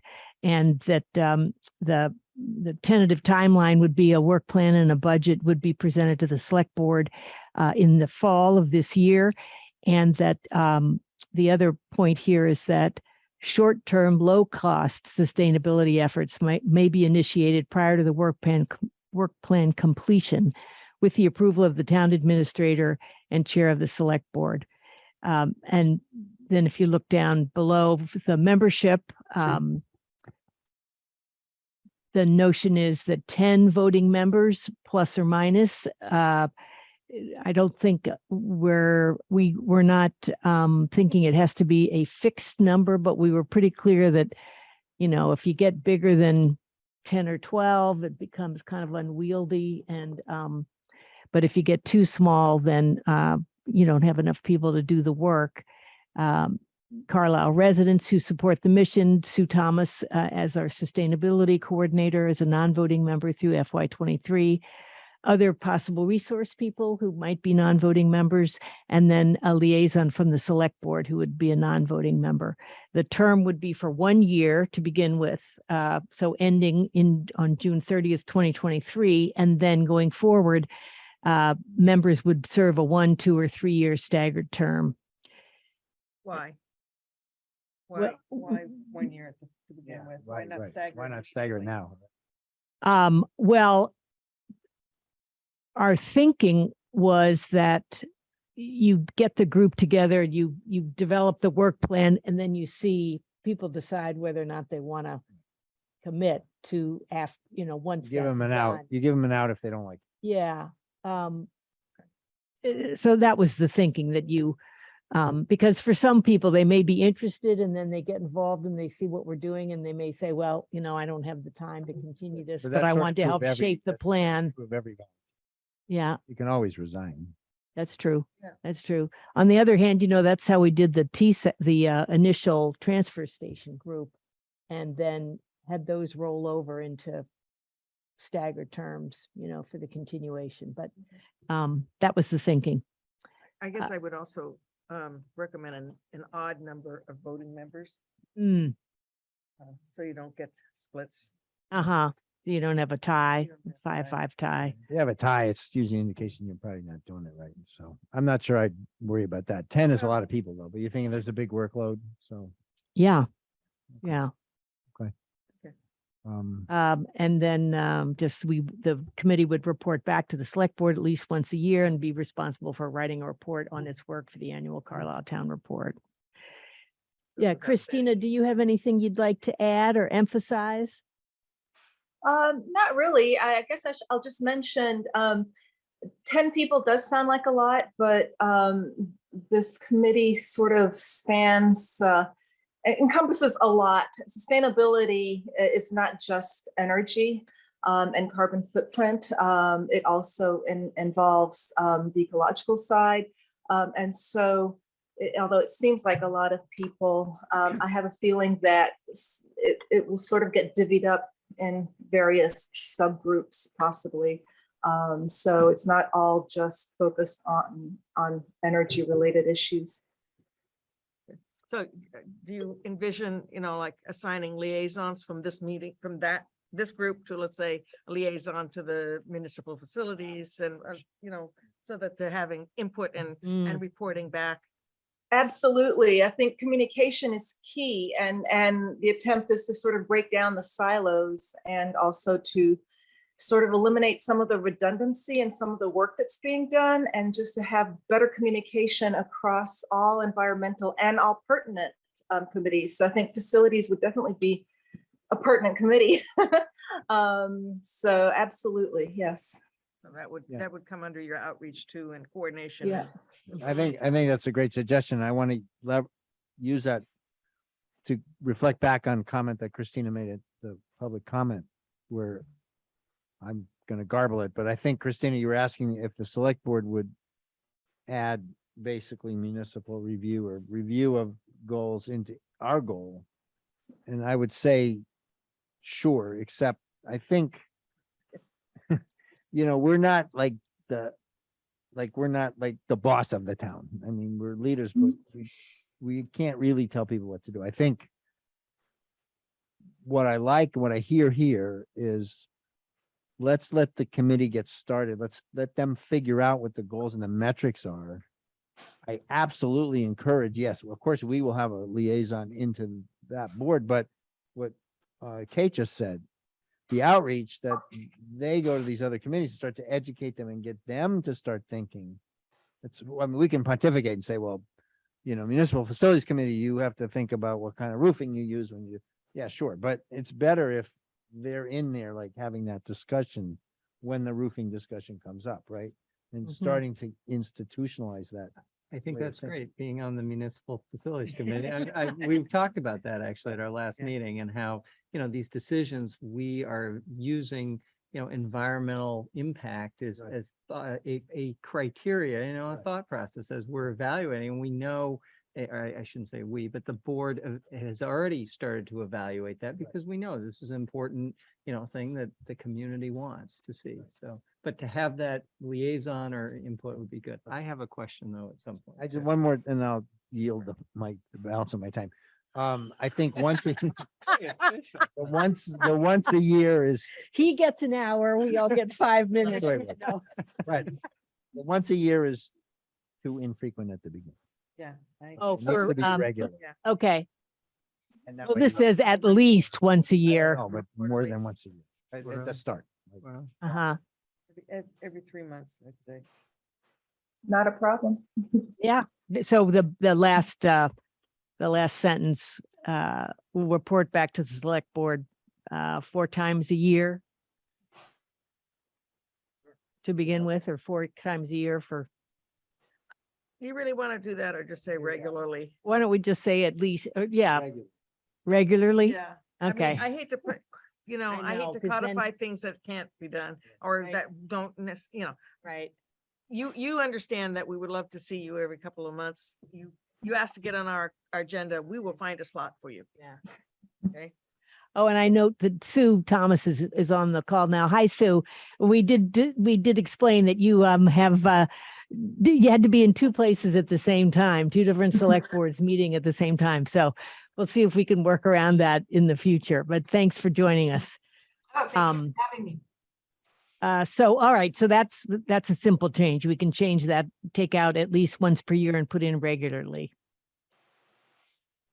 You had a Yeah, I question, just had wanted to Travis. ask, I mean, I think this is a great start or even, and everyone, you want to have an impact, so I can understand that's why the purpose is to, have something that you're gonna have produce something out of it. I was just wondered though about, you have in there short-term, low-cost sustainability efforts may be initiated prior to the work plan completion with the approval. What are some examples? Like what'd you have in mind when you were put that in there? Or maybe. Well, one thought I had was, something as simple as, which we did a while back and we haven't done in a long time, is the town had purchased with transfer station funds, home composting buckets, or not buckets, but systems. And then we bought them at cost and then we sold them at cost to any town resident. That's really simple and low cost. But Christina, or Sue, do you have another example you'd like to offer? Well, I think along that line, rain barrels might make sense this year. Um, Hey, rain barrels. Well, just for, we got a cloudburst here in Westford this afternoon that dropped quite a bit of rain in my section of town, but not in anywhere else. I realize it's a different water situation in Carlisle, but that might be something along the line of the compost buckets. I think composting is very important though, and I would support if those items are not available to your residents at cost, at the state procurement cost. That's a relatively easy thing for us to look into. I would also say expense-wise, if we start in with community outreach and information, that might entail small little costs here or there, depending on how it's done. And so that could possibly be something that we might seek permission for if it's just, a little mailer or something like that. Well, and one idea I had was come meet the sustainability coordinator at the transfer station one Saturday in September or October, depending on how popular that spot is prior to town meeting or election time, putting in a slot there, and there might be some thing I would have for a table there, just to get people informed on the programming that already exists or connected with the town, maybe a QR code for a website, something like that, very small. Yeah, so we definitely need to connect you with the Transfer Station Action Committee too, which has a whole big plan for a fall launch of some changes that are being made at the transfer station. So I've been listening. It sounds exciting. yeah, I'm hoping to make their next meeting. good. I'm sorry that Nathan's not here. I'm wondering if he wouldn't have had a question about this one bullet about an annual operating budget and a plan for long-term funding of staff to support the committee's work.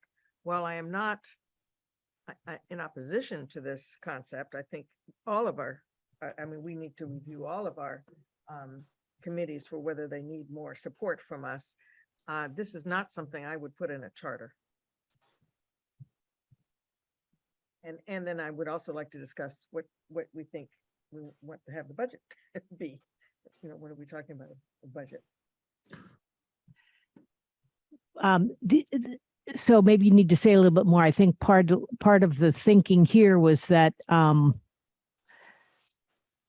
that because we have a sustainability coordinator part-time through this year, through this fiscal year, and so wanted to have in this a goal or an initiative in the work plan that came up with a plan for how you could continue to fund staff support for these efforts. And so tell us a little bit more about your thinking about why this shouldn't be. And I hear what you're saying, that we need to do that for all boards that should have staff support, but what's the thinking about why not have it in here? Well, because I think Are you thinking it needs to be done on a more I might think that- overall tell me what I'm level? Thinking. No, I'm not. Go ahead. No, because I don't know what I mean, I think though, it needs to be a more holistic or a larger approach to say, because we have a lot of committees, the Municipal Facilities Committee has no support and would really, it needs, I mean, right now we have Jerry taking notes and we cannot sustain that. And that's considered as this year's goal, a high priority goal or something, is to evaluate these things. And so I think, and so I would advocate, because being on that committee, and say, well, we need that. And so I think this select board needs to review that with the town administrator, or have the town administrator review it and come up with how we should be funding these various committees, because I think that's very important. Yeah, too. I agree with Travis, and I think actually it's the other way, right? As we have a goal to review all the charters, we do. we should be adding that to everybody's charter. I mean, everybody should, I think not all the boards, but the relevant boards like MFC should take on, this is really what we feel we need to spend to sustain our own operation, not just to spend on projects, but, and they're gonna advocate for more than we can afford. We know that, but at least let's. And have it, benchmark. We should right. be benchmarking the needs and empowering them to kind of advocate for those needs. And then, at the end of the day, we in Finance Committee have to figure out priorities and how we fit all the pieces, but we should be soliciting through those boards what they feel they need to do their work. So But is that in their charter? why not? What's wrong with it being in the Okay, charter? well, then we need to, as you said, Well, Well, we're going through everybody else's charter, but Yeah. we got this charter in front of us, and this is a brand new, I mean, even if you said no to that, this is a brand new committee and we're asking them to figure out your rule. Here you are, please figure out the rules, figure out how you're gonna accomplish the rules. Why wouldn't you say, okay, and how much is it gonna cost, right? Well, this is not just how much would it cost, but this is also, You're gonna sustain it. yeah. And I mean, and part of that is, grant opportunities that might, which gets us into another whole conversation about if a particular committee brings in revenue, right? How does that revenue somehow help support staff support, even if the grant is for some other purpose, that falls within that committee's purview. So you get the way the earlier energy committee got all kinds of funding for, the municipal lights and the change in fluorescence and all of that. Well, it's a two-part, right? So and I actually had flagged it as to comment that it's really two different things, that what they put in one line. But I always tell my guys, at work, like, don't confuse what it costs with how to pay for it. Right? Like, tell me what we have to do what does it cost to do what you say you need to do? Then let's figure out how to pay for it. So I think it's important to identify the needs, the priorities, the costs, including the internal costs, like a staff support. And then we can say, okay, how long will the grant? I'm never personally comfortable with relying on grants and one-time things as a long-term operating strategy. No, We really have- right, so- right. David, I agree with you. You don't want to confuse those two, but at the same time, if you put this in the charter now, it's going to be one of the only ones that has it. And so it has some preferential status relative to anyone else. And so that's So you're not saying really. Don't put it in. Yeah. Right, this, Start here and let's move on. I think you need to It has to do be a without and separate process then that we have do the for everybody at discussion once. with, exactly.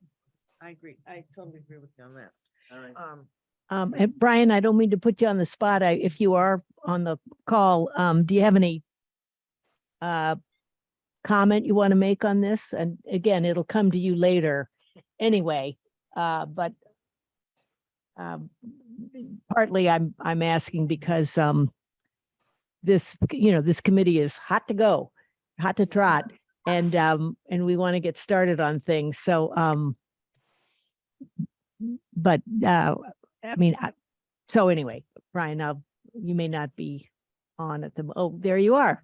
Hi, Ryan. I'm Hope here. hope it's not bedtime, and I hope you're not feeling too poorly either. Yeah, I'm trying not to hack all over the Zoom. So I'm mostly interested in coming up pretty quick here, meeting with Sue to talk about how the staff can support the committee and how we can align the committee's goals with what Sue's working on, and then the master plan. So I'm very excited to help coordinate this activity and make sure the staff's supporting it so that it's successful immediately. So let's get it going, but also let's make sure the staff support's there so it can be successful. I think we're all in agreement with that. I think Well, I do want to say, I felt very welcome to town. I've been trying to make the rounds and meet with people, and people, I found the staff to be very open and also ready to get moving, which is great. So what I'm hearing from the board is that the fourth item, the annual operating budget and a plan for long-term staffing, should be taken out of this mission or charter for now, and that we'll wait until we've had a chance and working with Ryan to look at how we might want to address this across all I of would the like to town hall boards. invite all town boards and committees to make a presentation to us for what they think they would like to see for support for their committees. I mean, places, like the Historic Commission, they have an administrative assistant. It's like, where did that come from? Yeah, right. Right? So that's why I would like to see who has what. Yeah. Let's look at where But then, yeah, but where our then we should resources are and if distinguish. we can redistribute them. I agree with that. But that's, so again, this goal or this bullet item is two different things. So let's say that's true, That's a good point. but the operating budget, they gotta They come up with what should they have. think Okay, they need to spend to do Okay. what they want. That's true, but it doesn't have, that's not part of their mission. That's just part of what a committee. How does that also- happen then? How does it become? It doesn't mean that they can't do this work, but it's somehow, it's not their mission. To me, a mission is a little bit broader than this. Their mission is for sustainability and, all the other things, the review, how to do the review and do the reviewing and, but the operating, to me, the operating budget thing just is anomalous with all these other things. I may be coming around to your Okay. original opinion, thinking that, you're not talking about funding. I was more interested in, making sure we have an equal discussion of funding on all these committees. But, having this in there, just saying, hey, you're going to come to us and this is part of what you're doing. All these committees kind of need to do that. They just haven't been tasked with it yet. So I don't know. I'm not. well, Yeah. let's see, if we would anybody like to propose other than the one wording change we did down at the bottom, which is to come regular reporting back to the select board. Is it more comfortable for you, Kate, to say an annual operating budget period? which obviously would include, Developing and implementing townwide environmental sustainability work plan. It'll include, okay, so it's the work plan will include Right. these things. right, Well, you've got, I mean, let's start from the top. So you've got goals, short and long-term goals, so nobody disagrees with that. And then you got to come up with a process, which seems like no disagreement. The next one, the third one, is operational in the same way a budget is, right? I mean, that's just as granular as a budget. I don't see, if you're arguing thematically that charters should be above the fray and just like blah, blah, blah, okay, but I think I like this one because it's granular, like you got to do these things. So Okay. It's almost like every committee should have that in their. chart. They should. And I guess that's what I was trying to. we have a goal to go through That's everybody's the thing that charters. struck so me, it's- that everybody let's needs get on it. support and, so fine, just leave it in for this one, but then let's please well, make that's- sure that that's we a put it in perfect the other segue to the ones. next topic. After. all right, so with that one change about reporting back to the select board regularly, is the board comfortable making a motion to create the Environmental Sustainability Committee with this mission as stated? Two more. One is I think Travis never got a chance to say something, so No, I did. you I got was your responding okay, to okay. your questions. But then also at the bottom, which is not bulleted, but it's at the bottom of the bullets, a work plan and a 23 budget, which we're in 23 already, will be presented for review and approval in the fall of 22. I mean, it seems, Well, we got to give you, the thinking was we wanted to give you something concrete for at least the balance of this fiscal year. they can get going that quick. Okay. This will be presented. Okay. Review and approval of fall of 20, short-term look. Mhm. Seems ambitious. May I say something? I think Yes. part of the rush is the fact that we have Sue for a year.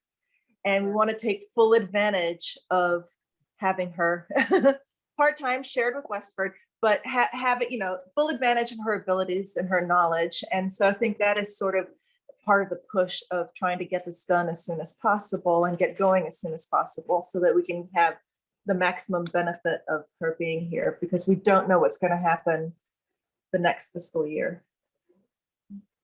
That makes sense. All right. Would someone like to make the motion? I move to accept the charter as written with the exception of replacing where is it? Last, At the bottom, last at least paragraph. once a year with At least regularly. once a year with regular. The Environmental Sustainable Committee will report back to the select board regularly. That's my motion. Second. Any more discussion? All those in favor signify by saying aye. Aye. Any opposed? Excellent. The Environmental Sustainability Committee exists. Members have, right? Or do- Well, there are some people that have indicated their interest, but we didn't want to assume anything tonight. So those will be on our August 29th. So are we agenda. formally gonna, how are we gonna promote that to gather? Yeah, we're going to put something in the mosquito and what else do we talk about? Lynn, are you Sending awake? things out to our yeah, sending things out through the network. Yeah. Yeah. And to pertinent committees as well. Yeah.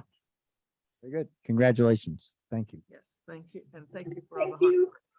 Yeah. All right, good.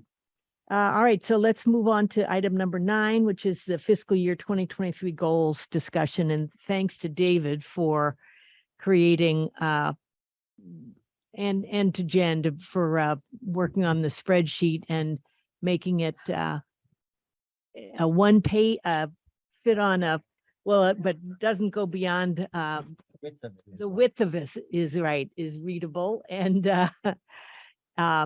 and so David, I'm going to turn it over to you and you can maybe share what you did on this. So we, correctly. we had, thank you. We had a, Oh, right. Yeah, we The- should share this on the Zoom too. who can share? Travis was sharing. I gotta load it up again here, but I will do that.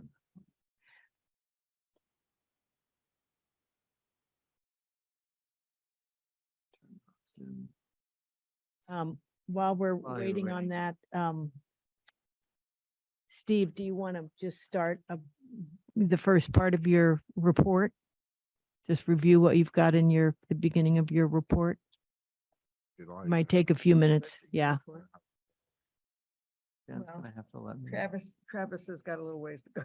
Jen's gonna let me in the meeting. Yeah, I Jan had has got to logged go. out. Because Right, okay, so first thing I wanted to mention is you may recall, we did have an executive session scheduled for this evening to deal with a grievance with the police officer.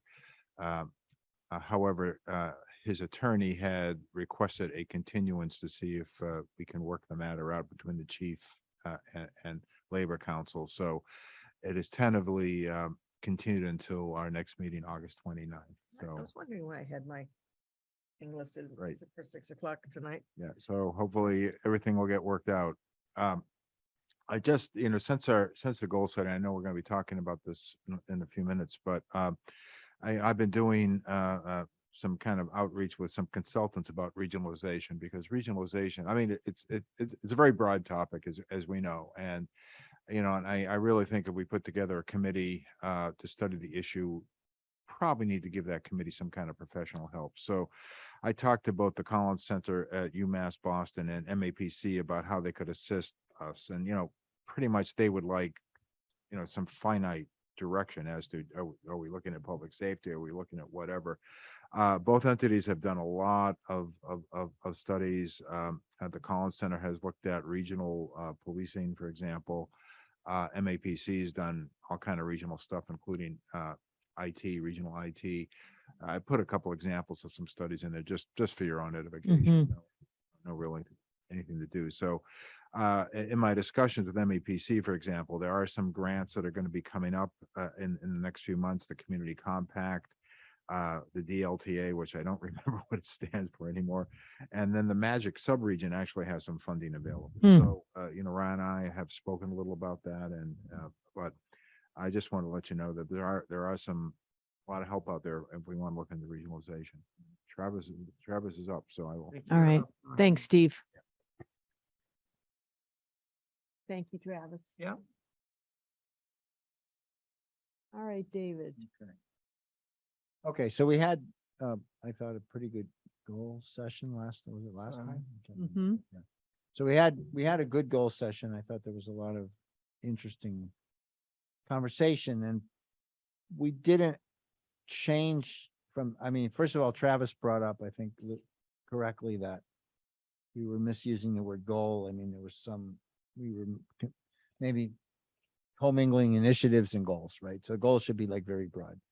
That was a theme that came out. Another theme that came out was we should, where we can, we should try to align with the master plan. The master plan is a great document.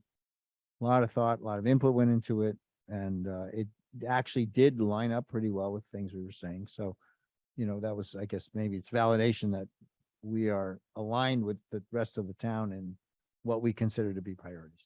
So, and then we went through it, and we first of all adopted where we could the nomenclature of the master plan. So fiscal sustainability, environmental stewardship, connectivity and access, and Carlisle character. So the most left-hand piece of this chart is and then I went back through the master plan. So it was helpful for me because it made me read it on a more close level. So I used the chapters, and somehow the chapters and the goals, that one criticism I might have is the individual goals should be subheadings to the chapter, because you can't really get there without that, but they just go in order. But regardless of that, the yellow here, the highlighted yellow, is the chapter that deals with the broader topic that we also consider our broad goal. And then I tried again to pick out the specific master plan reference, which I don't know, what would you call it? Recommendation, I guess. Recommendations. Yeah, that lined up with the things we said were important to us this, this year. And then, so if you go from that to the right, I'm calling them initiatives, which are things within the broader goal, like financial sustainability. We would have specific initiatives. And those are the ones where I basically used my notes and tried to line them up horizontally with the reference to the master plan. There are some things in the master plan that get there without a specific goal, but they're lined up with some goal somewhere. And then I also put in bold the main goal, because we did a lot of talking, but tried to distill to some main goals to do, and we'll go through those in a few minutes. And then finally, on the far right, I thought it would be useful to, because one of our goals anyway is to be more aligned with these other boards and committees, that we should identify those boards and committees that we are everybody's a stakeholder in everything, but are should be major participants in that initiative. It's also self-serving because there's way more than we as 5 people can do. So it's a way of signaling that we're going to be distributing the work, right? Like we just talked about with sustainability. So we'll I can just keep going in terms of identifying the goals, or how do you want to go from here? That's the framework. Yeah, everybody understand the framework? I thought it was excellent. Yeah. Okay, all right. Yeah. All Okay, right, so let's if we keep say going. financial Go to work. sustainability, the first one, basically, again, using the bold. And by the way, when I totaled it, it was like 10, I think it was 11 goals, but we actually knocked one off today, right? As we formed the committee. So, there's a few, that we can, there's some low hanging fruit. Right? I just want to say, I don't like having like too many goals. Yeah. No, But Yeah, there are a few that are unrealistic, easy to get right, accomplished that will right. launch and then leverage that group to go do some things, right? Yeah, Which Yeah. again reflects back like Christina's thing. Let go do the work and then we'll act, right? Okay. So the first one is improved and more transparent budgeting process. We haven't done anything on that yet, but that's a big goal, right? That's going to take a lot of work. But moving to the right, that's clearly FinCom, the TA and the finance director. We got to get those people leveraged into that process, right? And then below that are the little details that came up in our discussion, like Munis upgrade and, the things we have to keep an eye on, but they all clump in under that major goal number 1. Then the second one was a regionalization committee, which we've agreed we should do. Steve again is giving us guidance here, and that's something we need to set up. And then we need to get them to go start doing the things that Steve is saying. Go figure out where you get consulting work and what makes sense to work on, etc. The third one is capital plan review. I saw these cross references to the MFC. It wasn't clear from my recollection of the discussion whether there was more to, whether it was just facilities or generally capital plan. But I think, and this may be my own editorializing, but I believe we should be developing what I called here a capital capacity. We should be thinking about how much can we invest over time and stay within our sort of self-imposed borrowing limits. And I stuff. think the answer to your question, Dave, is in 7A. It's Yeah. because it's rolling long-term facilities plan that anticipates municipal building needs. Right, and right. things So like all that. those So things. it's the whole, So there's a lot there for MFC to Yes. work on. Mm. Okay. And then down at the bottom of financial, I think personally, again, maybe self-serving, I think 5C, I put it in there, but I think we've been pretty good partners with the schools on working on that. And it would be roll up under that comp. Yeah. And then finally, the maintenance one should not be lost in the Mm. mix, right? 'Cause there's not just building, there's maintaining. I think MFC is tackling that. Yeah, go ahead, Kate, 'cause you've been on. for a well, while they, already. they are, but they need some support. They, and I noticed you just gave them comprehensive capital plan review now, which is. uh, So they're gonna need even more support. Go ahead. Well, there are a lot of things that I think we as a board need to review too, some of these committees, because there was that building committee set up, I think, in the 60s or something to do specific That would be a things. specific building. Right, right. And so I just want to make sure there's not like crossover. And I'm not as familiar as with you, or you are more familiar than I am. So, Well, with a specific building, like when we built the school, yeah, there's a building committee. Right. That's when you've already decided you're building. You're the school. going to, right. And same, I presume, if public safety decides that the building is in the future, there will be a thing. Yeah, and there is heavy participation of the MFC. Well, Right. Christine Lear is no longer MFC, but she was MFC, and she's and Jerry are both members, and Bill Risso, who still is MFC. Correct. So I mean, it's that whole committee is pretty heavily MFC already. Right. But Public safety. and now they've like hired an engineer to help Right. them. Okay, so it's clear that they can direct and they can find things that need to be looked at, but Right. they need that that professional expertise and or staff, or they're all gonna need budgets. Right. Some So of that's these things- probably one of the first charters we have to take a look at. I I think would so. definitely. Okay, so that's essentially, let me go back to my count, 1, 2, 3. So that's kind of 3 major goals there, and they're, not trivial. Those are significant. And we're gonna really need to engage FinCom. Yeah, and just one thing it'll hopefully be coordinated with FinCom, et cetera, but is the governance task force and their bylaw around the budgeting and Process. finance, right? Yeah, I So should have that actually, I should have put They them. would be in there too, I think, yeah. So then, the next category, environmental stewardship, and in this case, we kept the word stewardship as compared Mhm. with sustainability. We've kind of already talked about the first one, right? To Yep. form the new ESC, so thank you, tick. And then,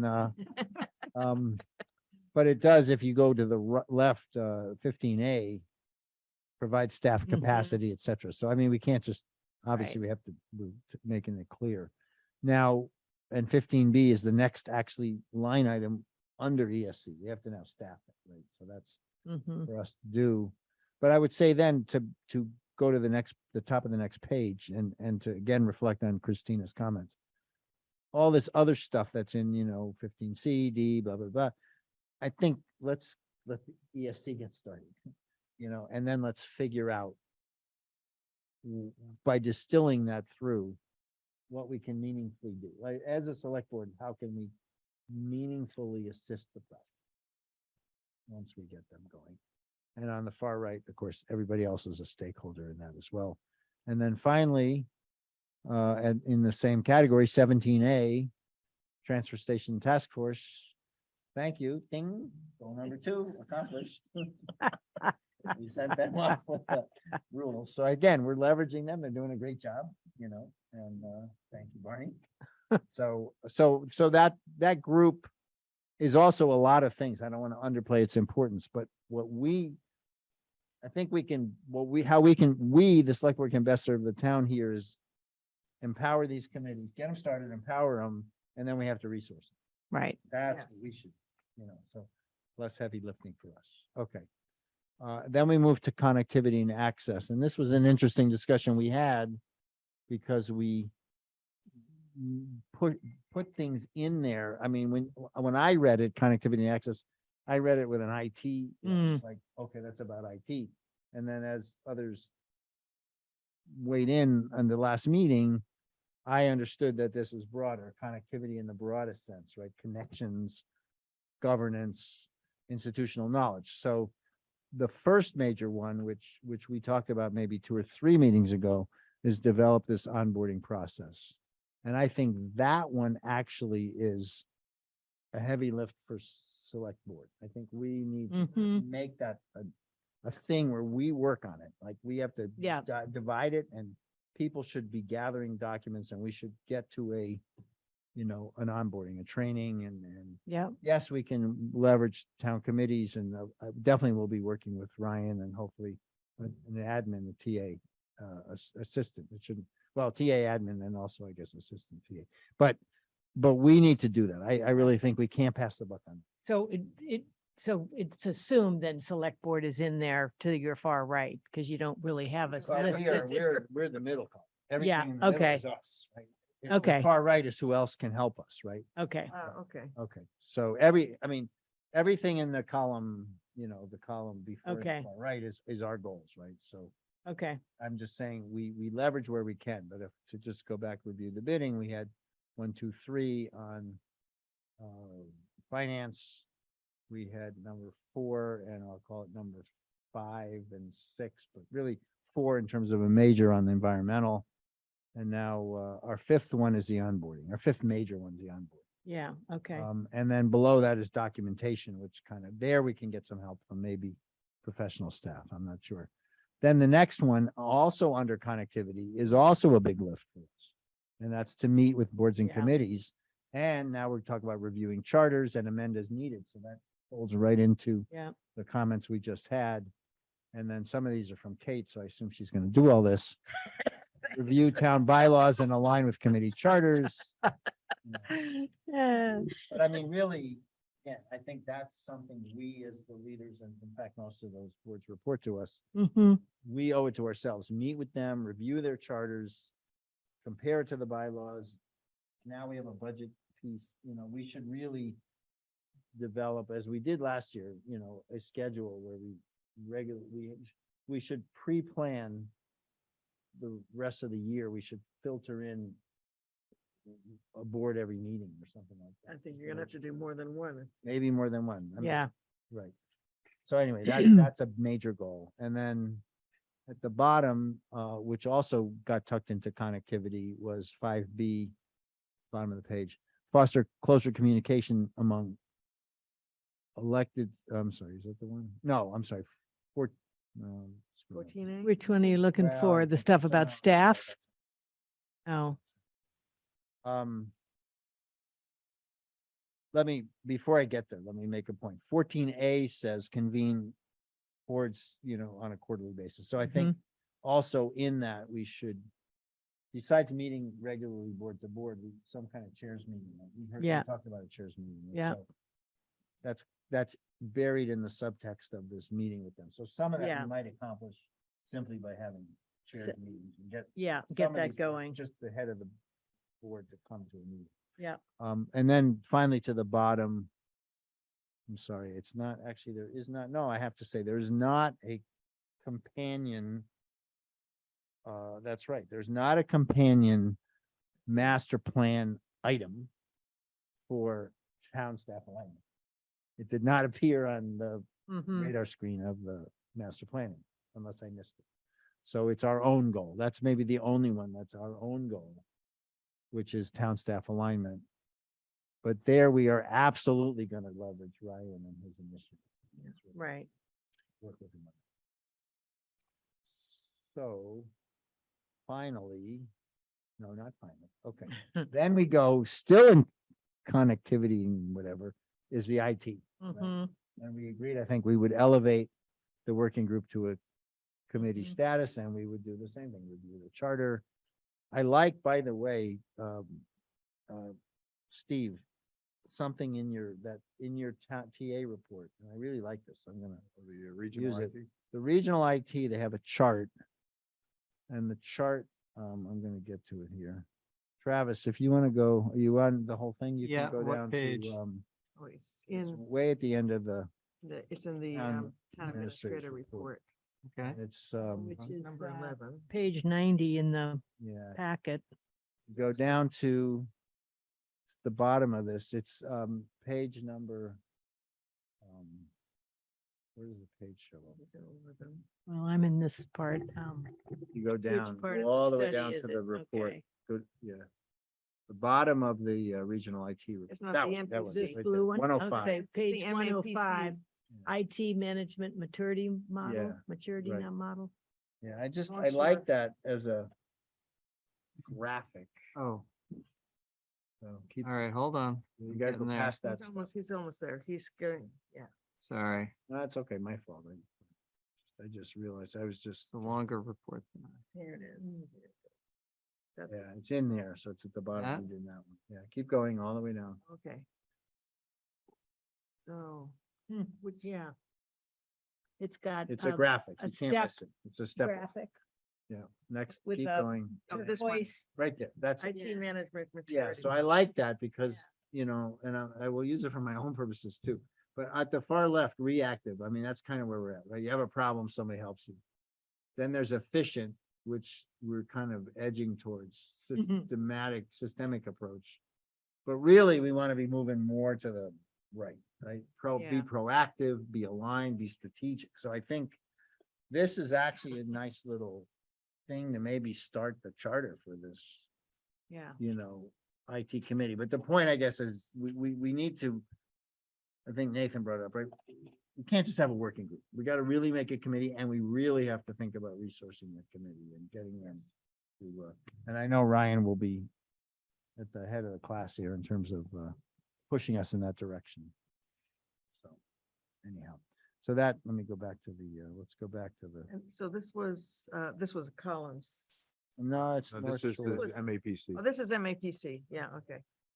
That's right. I mean, And- they were making Steve included it for a different point, which is the collaborative was doing all these things, Yeah, but, well, which was interesting. They're actually using Danvers as the base, and then other people were sort of glomming on top, which is another, but I don't want to get sidetracked. Okay, so that's, that's in their area. Connectivity and access. yeah, so connectivity and access. So Wow. we've got 1, 2, 3, And then you 4, need the, 5. We actually have 5 Yeah, big so- initiatives in there. yeah, that one you haven't Right. mentioned. So I haven't Okay. got there yet. Okay. Right. So we've got IT. So in connectivity and access, which seems like a innocuous sounding title, we have onboarding, number 1. We have meeting with the all the other boards annually, 2. We have town staff alignment. We have an IT committee, and we have a master plan implementation committee. So, there's 5 big things in that one section. One for Um, each of us. One for each of us. And then finally, under Carlisle character, we have hire a town planner, which if we do our job right, we'll be able to tick that box off pretty quick, right? What's the timing of it? Resumes due September 1st. Okay, there you go. We're gonna be ahead of the game. All right. And then land use, this is really for you, Kate, right? I mean, you already have the plan, so what do you want to do with the plan as it What, you mean the relates- housing production Yeah. plan? Well, This is different. This is no, land. this is different. I have now an inventory of developable town land. Okay, And I think we also need to have a list of our needs. So for instance, if we do a new public safety building, we're gonna need another piece of land if it doesn't fit on one of these. So we need to do like the open space and recreation plan, where they actually take the parcels that they have, the parcels they know that are out there, and they, prioritize them, and we have to have a prioritized list, and we have to have a list of our needs, and we should be able to go out with an RFP, like at the drop of a dime, and be able to do this. And so be ready. Again, it's not being reactive, but being proactive and strategic. And I've been working on, so I've got some of the basics done, but I need some help to get finished. so we have 11, as I said, 11 bolded, goals in bold, right? But if you peel off hiring people, with town planner is one, and forming committees, which is an IT committee, implementation committee, and of course, now we just did the ESC. Like, there are 4 that we can kind of leverage by getting things going. And then the remaining, I don't know, 7 are pretty substantive where we have to do. So that's kind of where I took it. And I didn't feel like we could cut any. Based on our discussion, they all deserved a spot on the list. So, Well, could we now revisit some of these and say some are longer term goals? Sure. and obviously Which we're we gonna have haven't to done that. prioritize. we haven't done that Right. part of the Yeah. process. So clearly some of them we've already ticked off, right? So those were short-term goals, and we got, some are gonna take longer, and some, yeah, Well, you say we ticked them off, and I said we tick them off, but like the ESC. yeah. We tick them off, we launch them, but we should be reminding ourselves always, like, okay, Yeah. here's what we want Yeah. them to do, and that's why we. Yeah. It really dovetails well into the master plan. I think it's great, David, what you did. I guess the aspect of it is we've hired a new town administrator, and Ryan's on tonight, and I'm really gonna be curious what he thinks of this, but I think some of what he's judged by is these goals and how he is able to achieve them. And so I think, I'd really like to get his input on some of these, because he has some ideas of specific things he wants to do, which I think is great. whereas we may have some more broad reaching goals that he can help with, but maybe not be judged directly based on, because ultimately we have to prioritize. I mean, he's the administrator, but we have to prioritize where he's focusing his time. So I don't know. I agree. That's, Yeah. Oh, and he's, he said that, he's not to on. put words in his mouth, Yeah, but but he's yeah, got Ryan, COVID. I don't, maybe you want to Didn't ask him respond. to do anything, Yeah. The way he's feeling. Yeah, I Yeah. mean, we've talked at the goal session and during my initial interview about how my goals align with your goals as they should. And I've done some of these things before. So looking at this, my only question would be timeframes. So hiring the staff and creating the structure for the budget process, et cetera, is going to take into the upcoming special town meeting, and then however long it takes to hire folks, although we're trying to speed that up. It's what are the expectations for finished products for any one of these items? So in previous work, I've done a lot of this financial modeling that you're talking about, but it's really going to depend on finance committee input and what you do for a budget process and what do you want to move towards. So in my mind, it would be in 1 to 3 years, you have this type of product that you're working on. Same thing with IT. So make these improvements over time incrementally. So all of them look good as long as I can work and nest my goals to flush out what your expectations are for each of them, because I do believe that a couple of these goals will also be your goals next year, just as to borrow David's model, a more mature version of the goal, if that makes sense. Yeah. Exactly. Yeah. Good. Thank you. yeah, I think it's ambitious, but it's good that we're tackling big things. I think the biggest thing is going to be getting buy-in from the community, because, it's great. We all love to do all these things and we have a vision of where we may want Carlisle to go, but now you got to pay for it. You got to get the support to do all these things. And I think that's where the rubber's going to meet the road on our whole agenda here, our whole goal setting of what we want to do. Mm-hmm. Some of these things I feel are more of an upfront investment that we can then ease back from once we get some of the work done, but we need to get over that hump. Well, you launch people to do work on things. Right? Yeah, so but in Or terms you- of talking to the FinCom though, I think we need to let them know that this is not necessarily going to be ongoing operational budget item, some of the funding we might want to be asking for will be one time, or time. maybe 2-year, Mhm.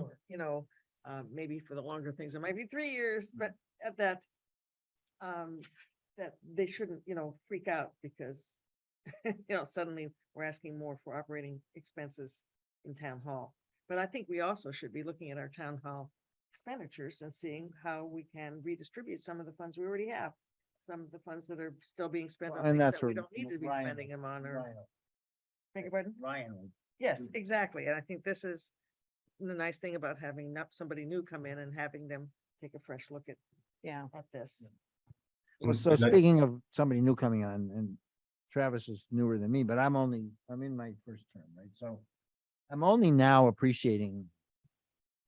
I've spent a lot of time on boards and committees in this town, so I know how things work. But I'm only now really beginning to appreciate the interconnectivity of the select board with all these other boards. And because the other ones I was on were sort of mission driven, like you do this, the school or the. And this now, when you overlay the master plan goals and all this stuff, I'm beginning to get that appreciation. And I would say from just looking at this now, just looking back, I haven't looked at it for a week, right? Just to look at it again fresh. There's a bunch of things that are process, right? Like, let's do better. Let's meet with the boards better. Let's make sure we give them all a charge. Let's make sure we have onboarding. Let's make sure that we set up these charters the right way. I mean, we should be always doing that. So we it's on us to do that and convey to these boards, hey, you you need a strategic mission. You need to be strategic in what you do, not just tactical, right? And so then there's separately some things that are gonna cost money, like what you're talking about, that we maybe before didn't tackle, like sustainability or stewardship. Like there's things now, because of the world, we need to do better. We need to do more and spend more, or upgrade our Study on physical plant. regionalization. Yeah, or save money, right? So again, just to kind of conceptualize, the first things, the structural, strategic, we should just be, that's really our mission, to set the tone that we do that. And then the second piece could be episodic, may not be all this year, okay, but the first one, maybe not saying it as clearly as I could, but that to me should be our focus, like set it up right, let's set it up. And based on that, David, I do think for me, or evaluating these, that looking at the charters and really evaluating all the committees, like really bumps up from us to the biggest priority, Right, because 'cause you if you gotta do a know good what we're job at dealing that, with, right? If you do a good job at that, then It all leverage. follows from there. Yeah. They or them that, Mhm. empowered and maybe rejuvenated to, Right. to tackle. A lot of them, Right. may not be doing work that's necessary anymore, and they would be better off, and then that's not good for their morale, but exactly. Right. So that's why I would say one of our. Well, most one important example of things to that, do. and I can speak on that personally because I spent 9 years on FinCom. FinCom spends like 75% of its time like delving into minutiae with departments. And and I'm sure Ryan, certainly town governance pointed to this, and I'm sure Ryan would like this. Let the pros do, limit that. Yes. Because we have the same old discussion about how many pencils to order like every year. Right, Like, yeah. okay, right. let's not do that. Let's go Yeah. up a level and let's do some big thing. I actually did attend the meeting of the governance with the Yeah. two representatives of FinCom, and that's, I think, basically the crux of the Yeah. thing, and trying to get them to understand that really the town administrator should be doing Right. that, with getting in that, doing that and presenting it to them.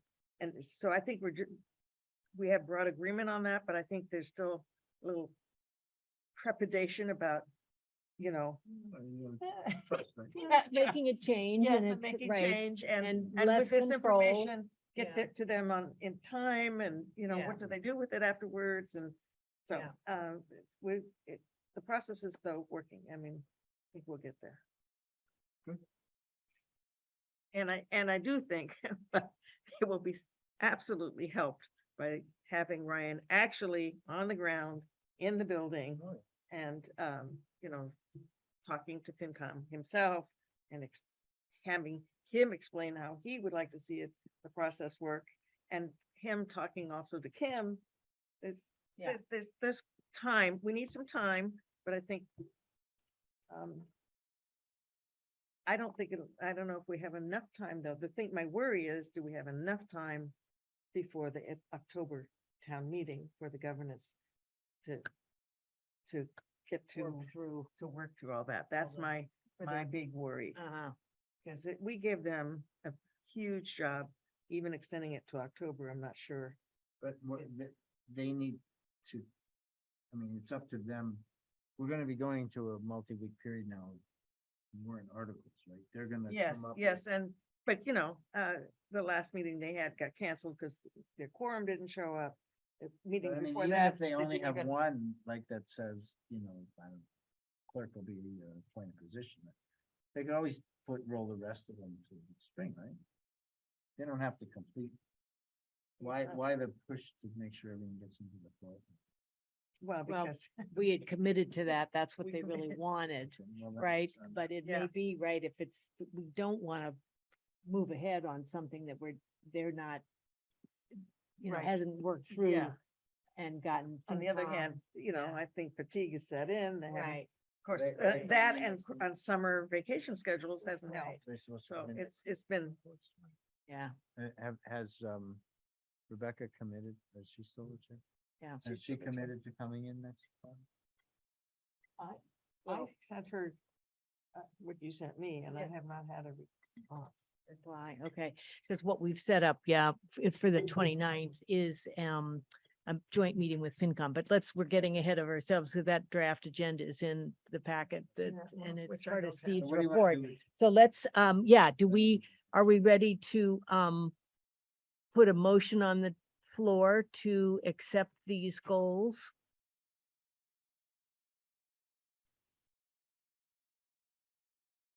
Read the motion. And these would be our, when we All say right. our goals, our goals. I move to approve the fiscal year 2023 Select Board goals and objectives as presented on August 9th, 2022 in the document attached to the packet.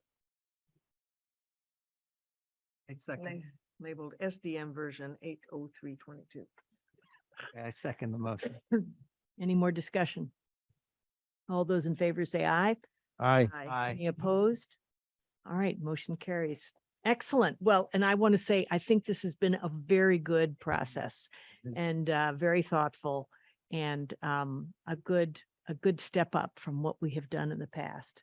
And I'm looking forward to, So all we of us. should, maybe this is directed at Jen, but we should probably have some printed, we should like keep this top of mind, like as a guideline, right? yeah, yeah. Have it for meetings and maybe I'll get you a laminated laminate a copy. couple. There you yeah. go.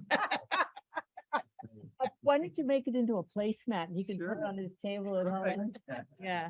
Very good. All right. So that's I was great gonna though. Thank, Tattoo it to Ryan's forehead. anyway, and thank you, David, for your work on this in particular. All right. Yeah, so let's move on to the ratifying the police contract. Oh. Which is Still haven't had the rest of yeah, our number 10. day report. It's not, well, he doesn't have to. stay on. Pardon? Brian's not, doesn't want to stay on.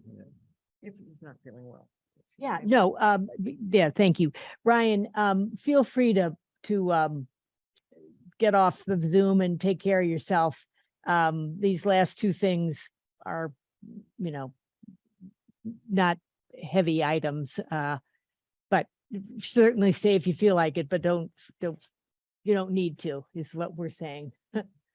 If you'd like to take the rest of the night, what's left of it. I'm here and listening, and happy to participate. I'll probably take the video off and just kind of lay on the Okay. table. Be good to go. All right, thank you, Ryan. I hope you feel better too. Yeah, Yeah. I don't want it. Don't bring it to me. Yeah, all right, so we're going on to number 10, the police union contract, which is, for those of you that are looking at it in your packet, it's item 53, page 53. And so there's a motion here, and then we have a copy of the entire proposed police settlement for fiscal year 23 to 25. Steve, do you want to give us a Sure. brief overview? So I did put in the packet, the elements of the tentative agreement and what were really the changes, that would be included in the, new agreement with the police union. So, we did agree to an annual, townwide COLA. So their wages would go up by an annual townwide COLA that we would give the non-union with a minimum or a floor of 2.25% for FY 24 and FY 25. As you recall, we already did 2.25 for all the non-union. Longevity would increase by 2% in FY 23, $200 in FY 24 and 25. The night differential or the differentials would increase in FY 23. The midnight differential would go from 7 to 8%. The night differential in FY 24 would go from 7 to 8%. And then also FY 24, the midnight differential would go from 8 to 9%.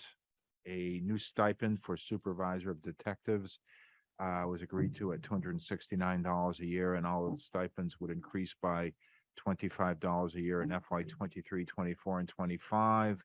The detail rate would increase to $62 for FY 23 and $64 in 24.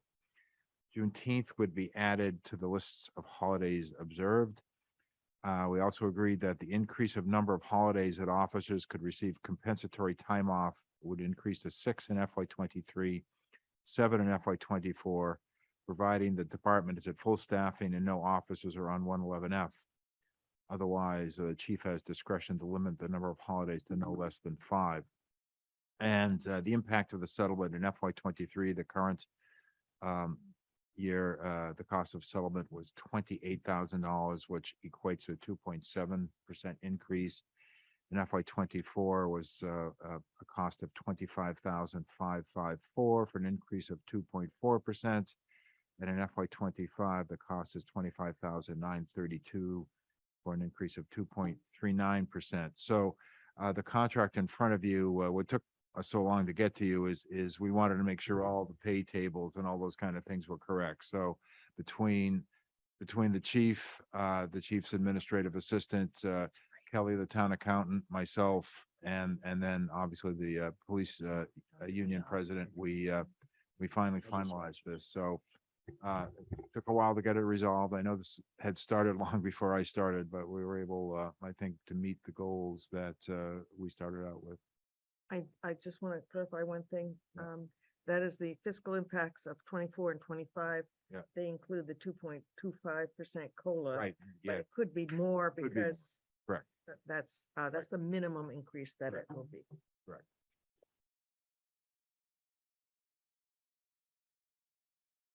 So I move to ratify the contract agreement between the town of Carlisle Police Union and Local 201 for July 21st, 2022 to June 30th, 2025. Okay. Yep. Great. Is there a second? Second. Any discussion? Any questions, comments? I'm glad it's settled. Yes, thank you, It- it- Steve. Things I didn't was- want undone before I left. Yeah, Yeah. it was a long, and unfortunately, having the transition in the middle of it did not help anything. Right. But I think at the end of the day, it was a very successful negotiation. And I hope the police will feel as well. Well, I mean, they do, but what I mean is that by the end of the contract, I hope they will continue to feel that this was really a good deal for them. Any other comments? All right. Good times. Yeah, all those in favor, say aye.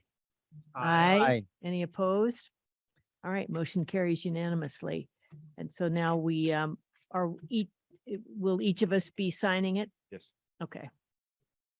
We'll do that and then we can go on with the town administrator's report once we've done that. Poor town administrators report's been ripped to shreds. A little disjointed, but that's That- okay. I also just want to thank you, Steve, for bringing this to conclusion, and also Kate, you and okay, Victor. you and Victor, yeah, Yeah, for Victor your was- work on moving this along. So thank you. All right, well, let's go ahead and go to your report. Hey, well, we want to talk a little about the Clark Room Yeah. furniture. We had kind of touched on some of this Right. earlier. But as you recall, we awarded a purchase agreement to upgrade the audio visual with Minuteman Network in the amount of about $33,000. Not sure when that's going to get delivered. I'm sure it's whole supply chain thing is going on. And as we've talked about, new meeting tables that can be multifunctional and moved around have been ordered as well. Be easier for the furniture to be moved for COA activities, and just basically gives us way more flexibility with this room. Historic Society would like the display case behind me, the one with all the weights and measures in it. Have a couple choices. One is to declare the display surplus and not needed by the town, and then donate it to the Historic Society, or loan the collection to the society for an undetermined length of time. Be my recommendation just to donate to them, because I don't know what we would do if we got it back. Yeah. Returned. So in regard to this table, because there's been a lot of talk about this table recently, we determined, and I had thought about it, but I never measured it, but thanks to Joan Ingersoll, she actually had this table measured, and it will fit in the healed room upstairs. And in fact, because of its size, larger meetings could be held in the healed room, and I think it's really fitting, because Benjamin Franklin Heald was a selectman. He was a school committee member. He was a state representative. He was a major in the militia. So it's a good place for this table to be, and it'll be used every day. There's no question about it. And as we learned, ARPA funding will be also used in this room for chairs and new flooring. So my recommendation will be to declare this display case behind me surplus and donate it to the Carlisle Historic Society. I move we accept Steve's recommendation to declare those things surplus. Second. Any discussion? All right, hearing none. All those in favor say aye. Aye. Any opposed? Motion carries unanimously. Now, if and when we get new chairs, these will need to be disposed of as well. And I'm hoping we could sell them or dispose of them. Going to be Ryan's problem. Yeah. Okay, well, Sorry, buddy. I hope they don't just go to the dump is what I'm saying. Right. No, I'm sure we can find a use I'm for sure it. we can find some. An site- I mean, environmental- School might, school might take Sustainable- them. An School might take environmentally them. sustainable way. The church might take them. It's They got it's crappy kind of church. a municipal Ah. website where you can post it and other municipalities may Yeah. pick it up and things like that. FRS has these crappy chairs. They might. Ryan and I have met a couple times at length to start preparing for the transition. And we're going to keep doing that until his start date. I drafted an ad for the assistant town administrator. Ryan has looked at it. I think we need to punch it up and maybe make it less wordy. I'm very confident with my conversation with Ryan. He's going to hit the ground running, and it's going to be a very smooth transition. My plan is to finish up on Friday, the 19th, and if he wants me to, if he come in on the 22nd or whatever, if he needs me, I'll be glad to do that. And just like I said before, it's been a real pleasure. Been a lot of fun actually, and now I can sleep a little later after the 19th. I can Okay. act like retired again. Yeah, it's good. My second retirement. It's like Yeah. Yeah. In terms of the town planner position, I think I mentioned this earlier, the application deadline is September 1st, so that has been posted in several places. On July 25th, Bill Rizzo, Sylvia Willard, and myself went out and looked at the Greeno barn with a couple DPW guys who opened up it for us with some crowbars. It's pretty evident to me, it really needs to come down. Part of a discussion that Barney and David have had is maybe we go to special town meeting in October and try to get the funds. It's really kind of difficult to estimate how much it is. I did find kind of a demolition calculator on the internet, and if I applied, kind of their numbers based on the square footage, I come up with about $140,000. But to put that in perspective, we just opened bids for an ADA ramp for the police station, and the low bid was $101,000 just for a ramp. Oh, wow. So I'm not super confident about $140,000. Plus, Wow. there may be some, environmental remediation. There may, it's a tight site in terms of wetlands and all those type of things. So, we may want to bump it up a bit higher than 140,000. We have it on the agenda to discuss with FinCom next meeting. Correct. The only other thing I think that's worth mentioning is the graffiti. There was some racist graffiti on there. Luckily, when the DPW guys pulled off some of the plywood so we could go in, flipped it around so the racist. You just gave a blank canvas Just to gave the a next blank canvas, taggers. Exactly.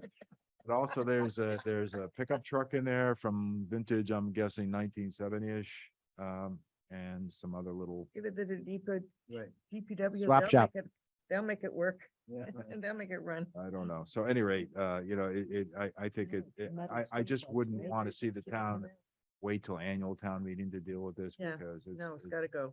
definitely gotta go, right?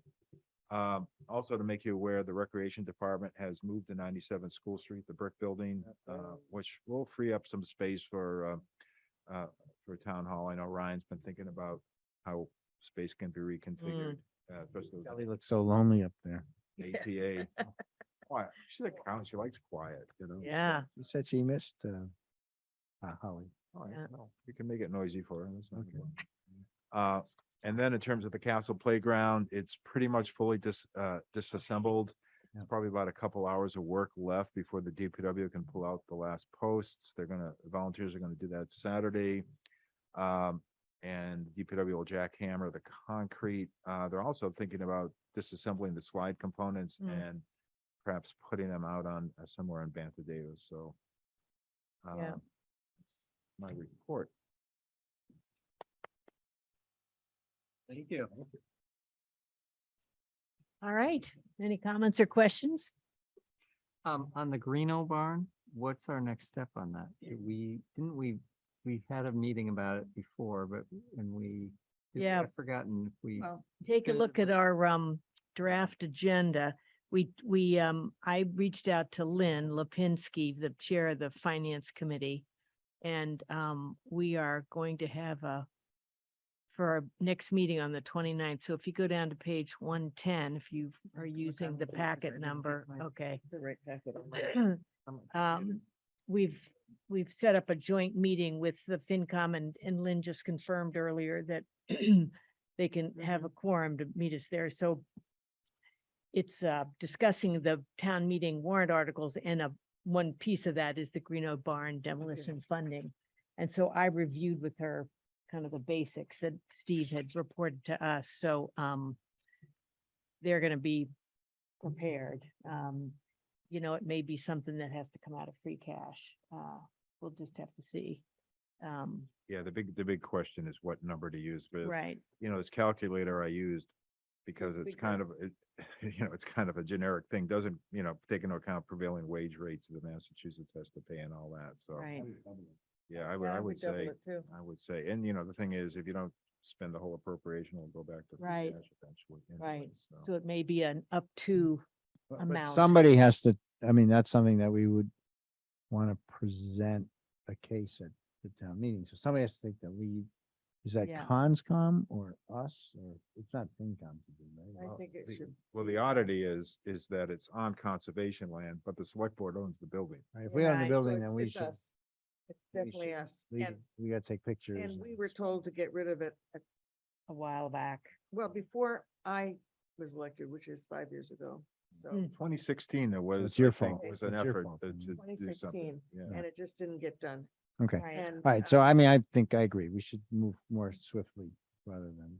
not. But anyway, to get back to your question, so this is our plan, moving forward, and with the idea that we will have it on as a as a warrant article in October. Right. So that brings us to the, looking at this draft agenda. So, we may or may not have the executive session depending on whether the two lawyers can work something out. So that's to be, confirmed.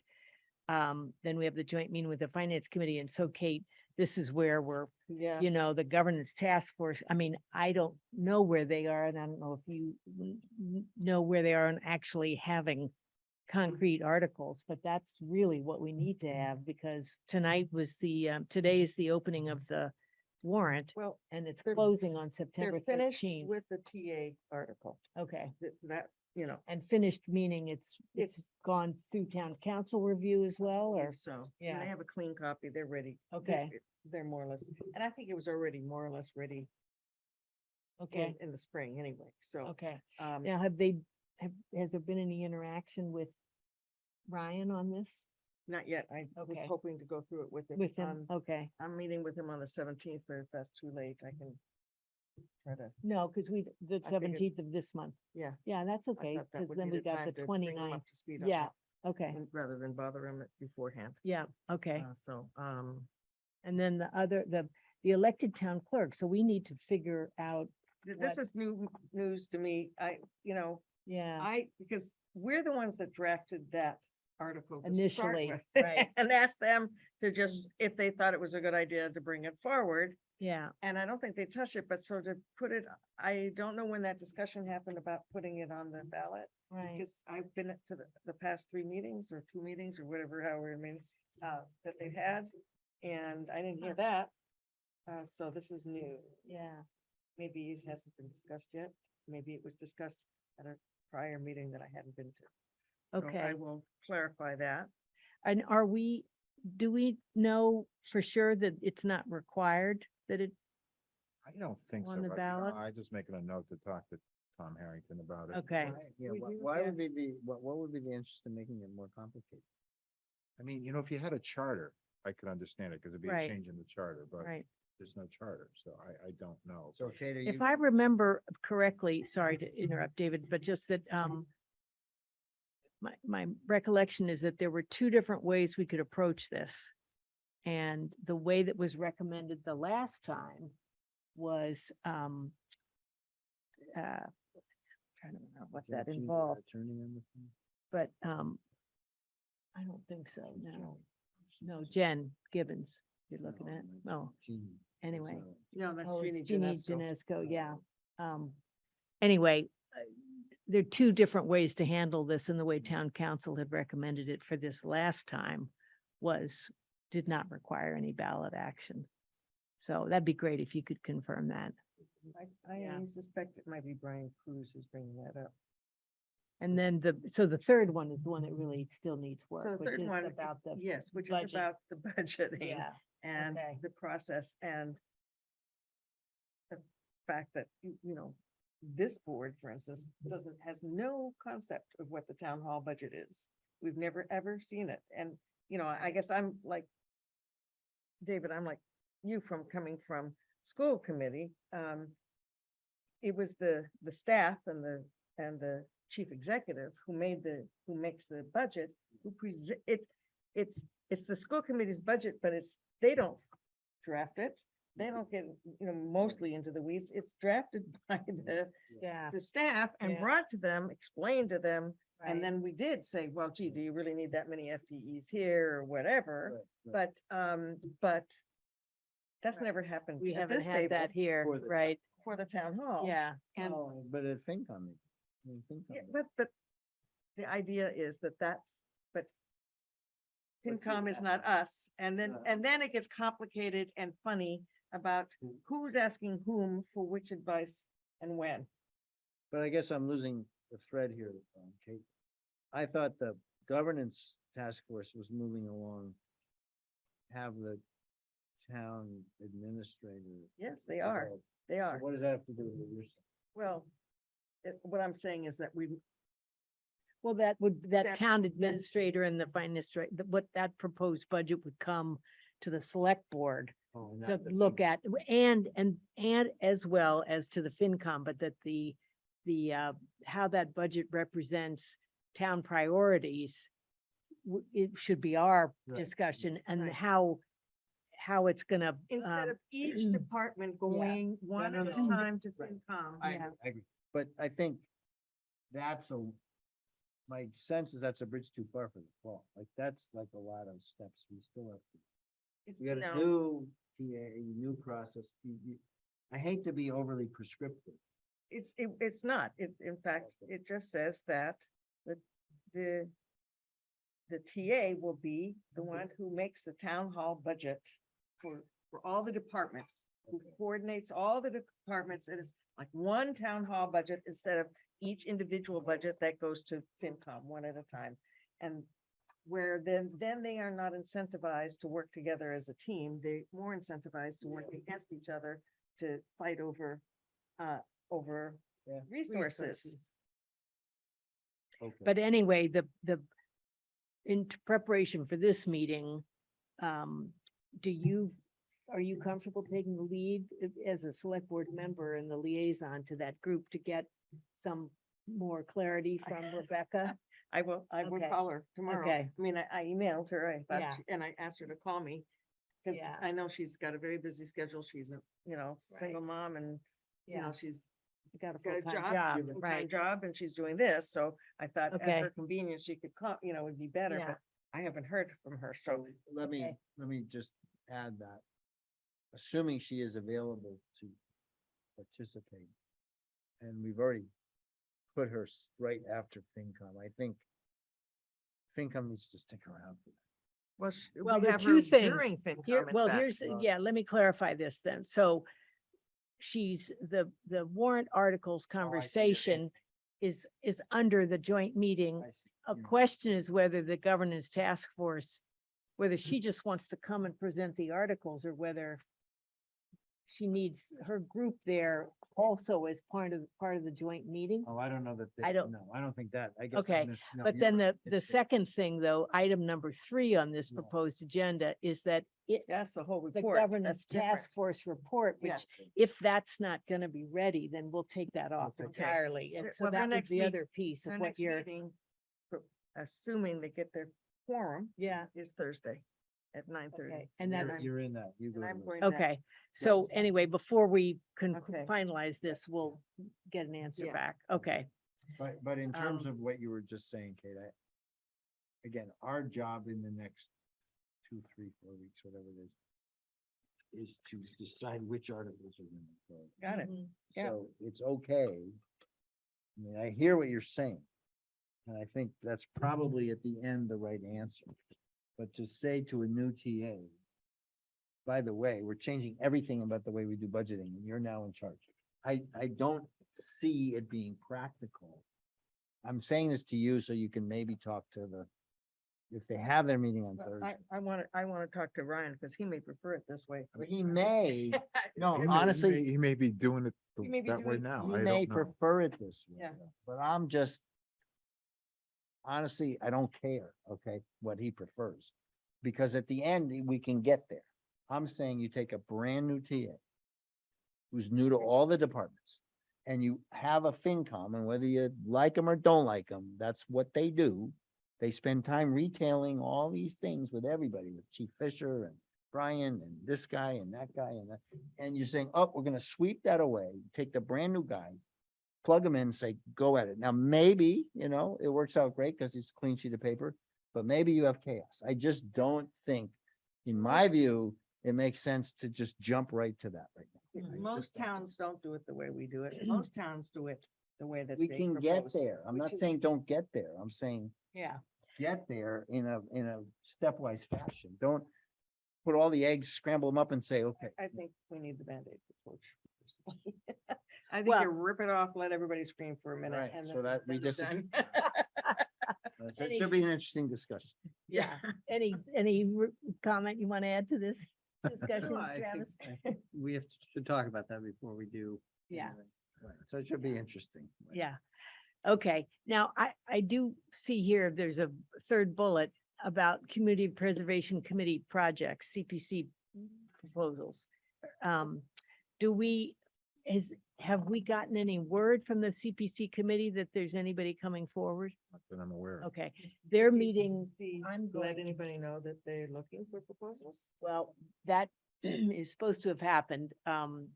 We ha- Okay. The Housing Trust. Yeah, Drew was away on vacation and he said to me he had some catch up to do.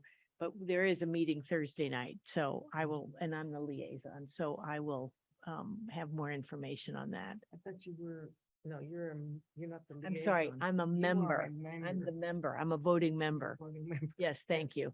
Thank you. Okay. All right, and then a presentation on ranked choice voting, which is something that David has his contact would like to make a presentation What ranked choice voting for? in Massachusetts. For state races. Well, actually, it's probably local. I mean, I think it's local, but Yeah. you said, he presented, this is Marcellus Thorson. He's a young student, he's a CCHS student, he's very interested in government. And he volunteers and stuff, in fact, he's one of Simon's guys now. And he presented, and maybe even at the MGL, I can't remember, but at Concord or somebody presented. at Concord. my wife recalls someone presenting the select board. And then what happens? Well, the select, Concord had a warrant article to adopt ranked choice voting, but it's a special act of the legislature and it hasn't gone anywhere yet, as far as I know. So I think at this point, he simply presents the concept. Informational. Yeah. We can decide if it seems too soon to put it on fall PM. But, let's get it on the radar screen and it's, Okay, I mean, I have no. it's a pretty interesting concept. I mean, actually, so. I think it in some ways we have very few contested elections, but it is an interesting idea. If you had, 3 for 2 or whatever, which we sometimes have, Yeah, 3 for 2 would be very interesting. right, Um, anyway. I'll leave it to him to present, but, and I'm gonna work with him on some brevity, so we have time to discuss. All right, okay, I'm taking that. all right. And then liaison reports, I just wanted to throw out an idea, which is I've been thinking maybe we need to either rotate, maybe 2 of us per meeting, unless there's something urgent that, you're the liaison and you're not really up to give a report, but that we just do a quick check, you just do a quick report back on what's going on or some way, or either that, or we take them off entirely and then it's if you as a liaison want to give a report, then you have to be responsible for reaching out to. Isn't that the way we do it now? No, we typically have liaison reports on the agenda every single Somebody's- time, So and I don't sometimes see we the have them or problem. don't. I know, but I don't see the problem of leaving it. It's a little bit like, citizen input. You have that on every day and nobody, comes up. I think if there's a slot there, if somebody wants to give a liaison report, well, they know they can do it. Yeah, I mean, today, in fact, I gave my liaison report while you're going over this agenda, right? I mean, you worried, Barney, there's too few? well, I'm 'Cause we don't I'm usually have thinking, very I much. guess more. I don't know, I was thinking, okay, so we've all taken on these roles, but do we ever check back in to see where we are and have people connected at least with the chair? And maybe anyway, I just wanted to throw it out there for So conversation. you're saying about- maybe make it more mandatory that you should every few meetings give a report? Yeah, Oh, but so then Okay. you wouldn't take it off the agenda then. no, I that. meant, I meant. Make it more, More. Yeah, because more- right now, I know what happens. Like, yeah, I go to some meetings and if it's not that important. And then, and anyway, it's also a running out of gas. Because it's right. at the Right, end, right. Yeah, and it's not that important. And And- we're usually late, so who wants to? like, Yeah. Right. bother on Anyway, think about it. We don't But have to is it make a in your decision. mind, is liaison reporting to keep the rest of the select board informed or for the community at large to hear? Because they're all public meetings and if they're that Yeah. interested, they can always chime in, right? So. Right. I mean, I'm thinking more it's for the rest of the select board. So if, you have some sense of what is coming down the pike, or what the concern is of a particular committee, or if there's a role for the select board. Well, in the liaison reports, if you chairs are having chair committee, I think that's something that could fit under that Uh-huh. rubric, right? And Yeah. that, because that's almost a better way than, giving a, blow by blow. Unless, for instance, like I'm working with the governance committee right now, and there are things that are generic Right. to what we're working on us, so I need Right. to keep you guys Well, informed. and then, every and day. to your point, in the course of 3 hours, the important stuff usually leaks out somehow. Anyway. Right. But, well, then there's like the MFC, because, we're not interested in knowing that, oh gee, today we did, we decided that we're going to do, I don't know, a new roof for the, well, I guess, well, no, We not, can talk about all that stuff. I'm happy to share that. I mean, for me though, to bring to the select board, like Steve Bastek needs an office. Yeah. That's one of the things. And, Yeah, and well, so. there's, and- that's, and- yes, and that should so- go so, under liaison. You know, Yeah. that's something that I think the new TA should know, or, Yeah. to think about Yeah. as a, Well, again, that's a good example of something that I think this is also, again, I know at 10 o'clock, I don't want to get too deep in this, but we should think about, and I know Ryan wants to interact more directly. With Tim, we had pretty sporadic, interaction, except for perhaps the chair. Direct, regular interaction between select board members and the TA would be helpful. So the TA should know that Steve wants an office because he's got to figure out where that lives, right? I know that. And I told Tim that on a couple of occasions. No, but There's I a mean, lot of doors that close for privacy in this building. That's a big but I problem. mean, Yeah, that's an example of where we actually shouldn't, in my mind, put it on the liaison report. Yeah. That's Right, good it should- information.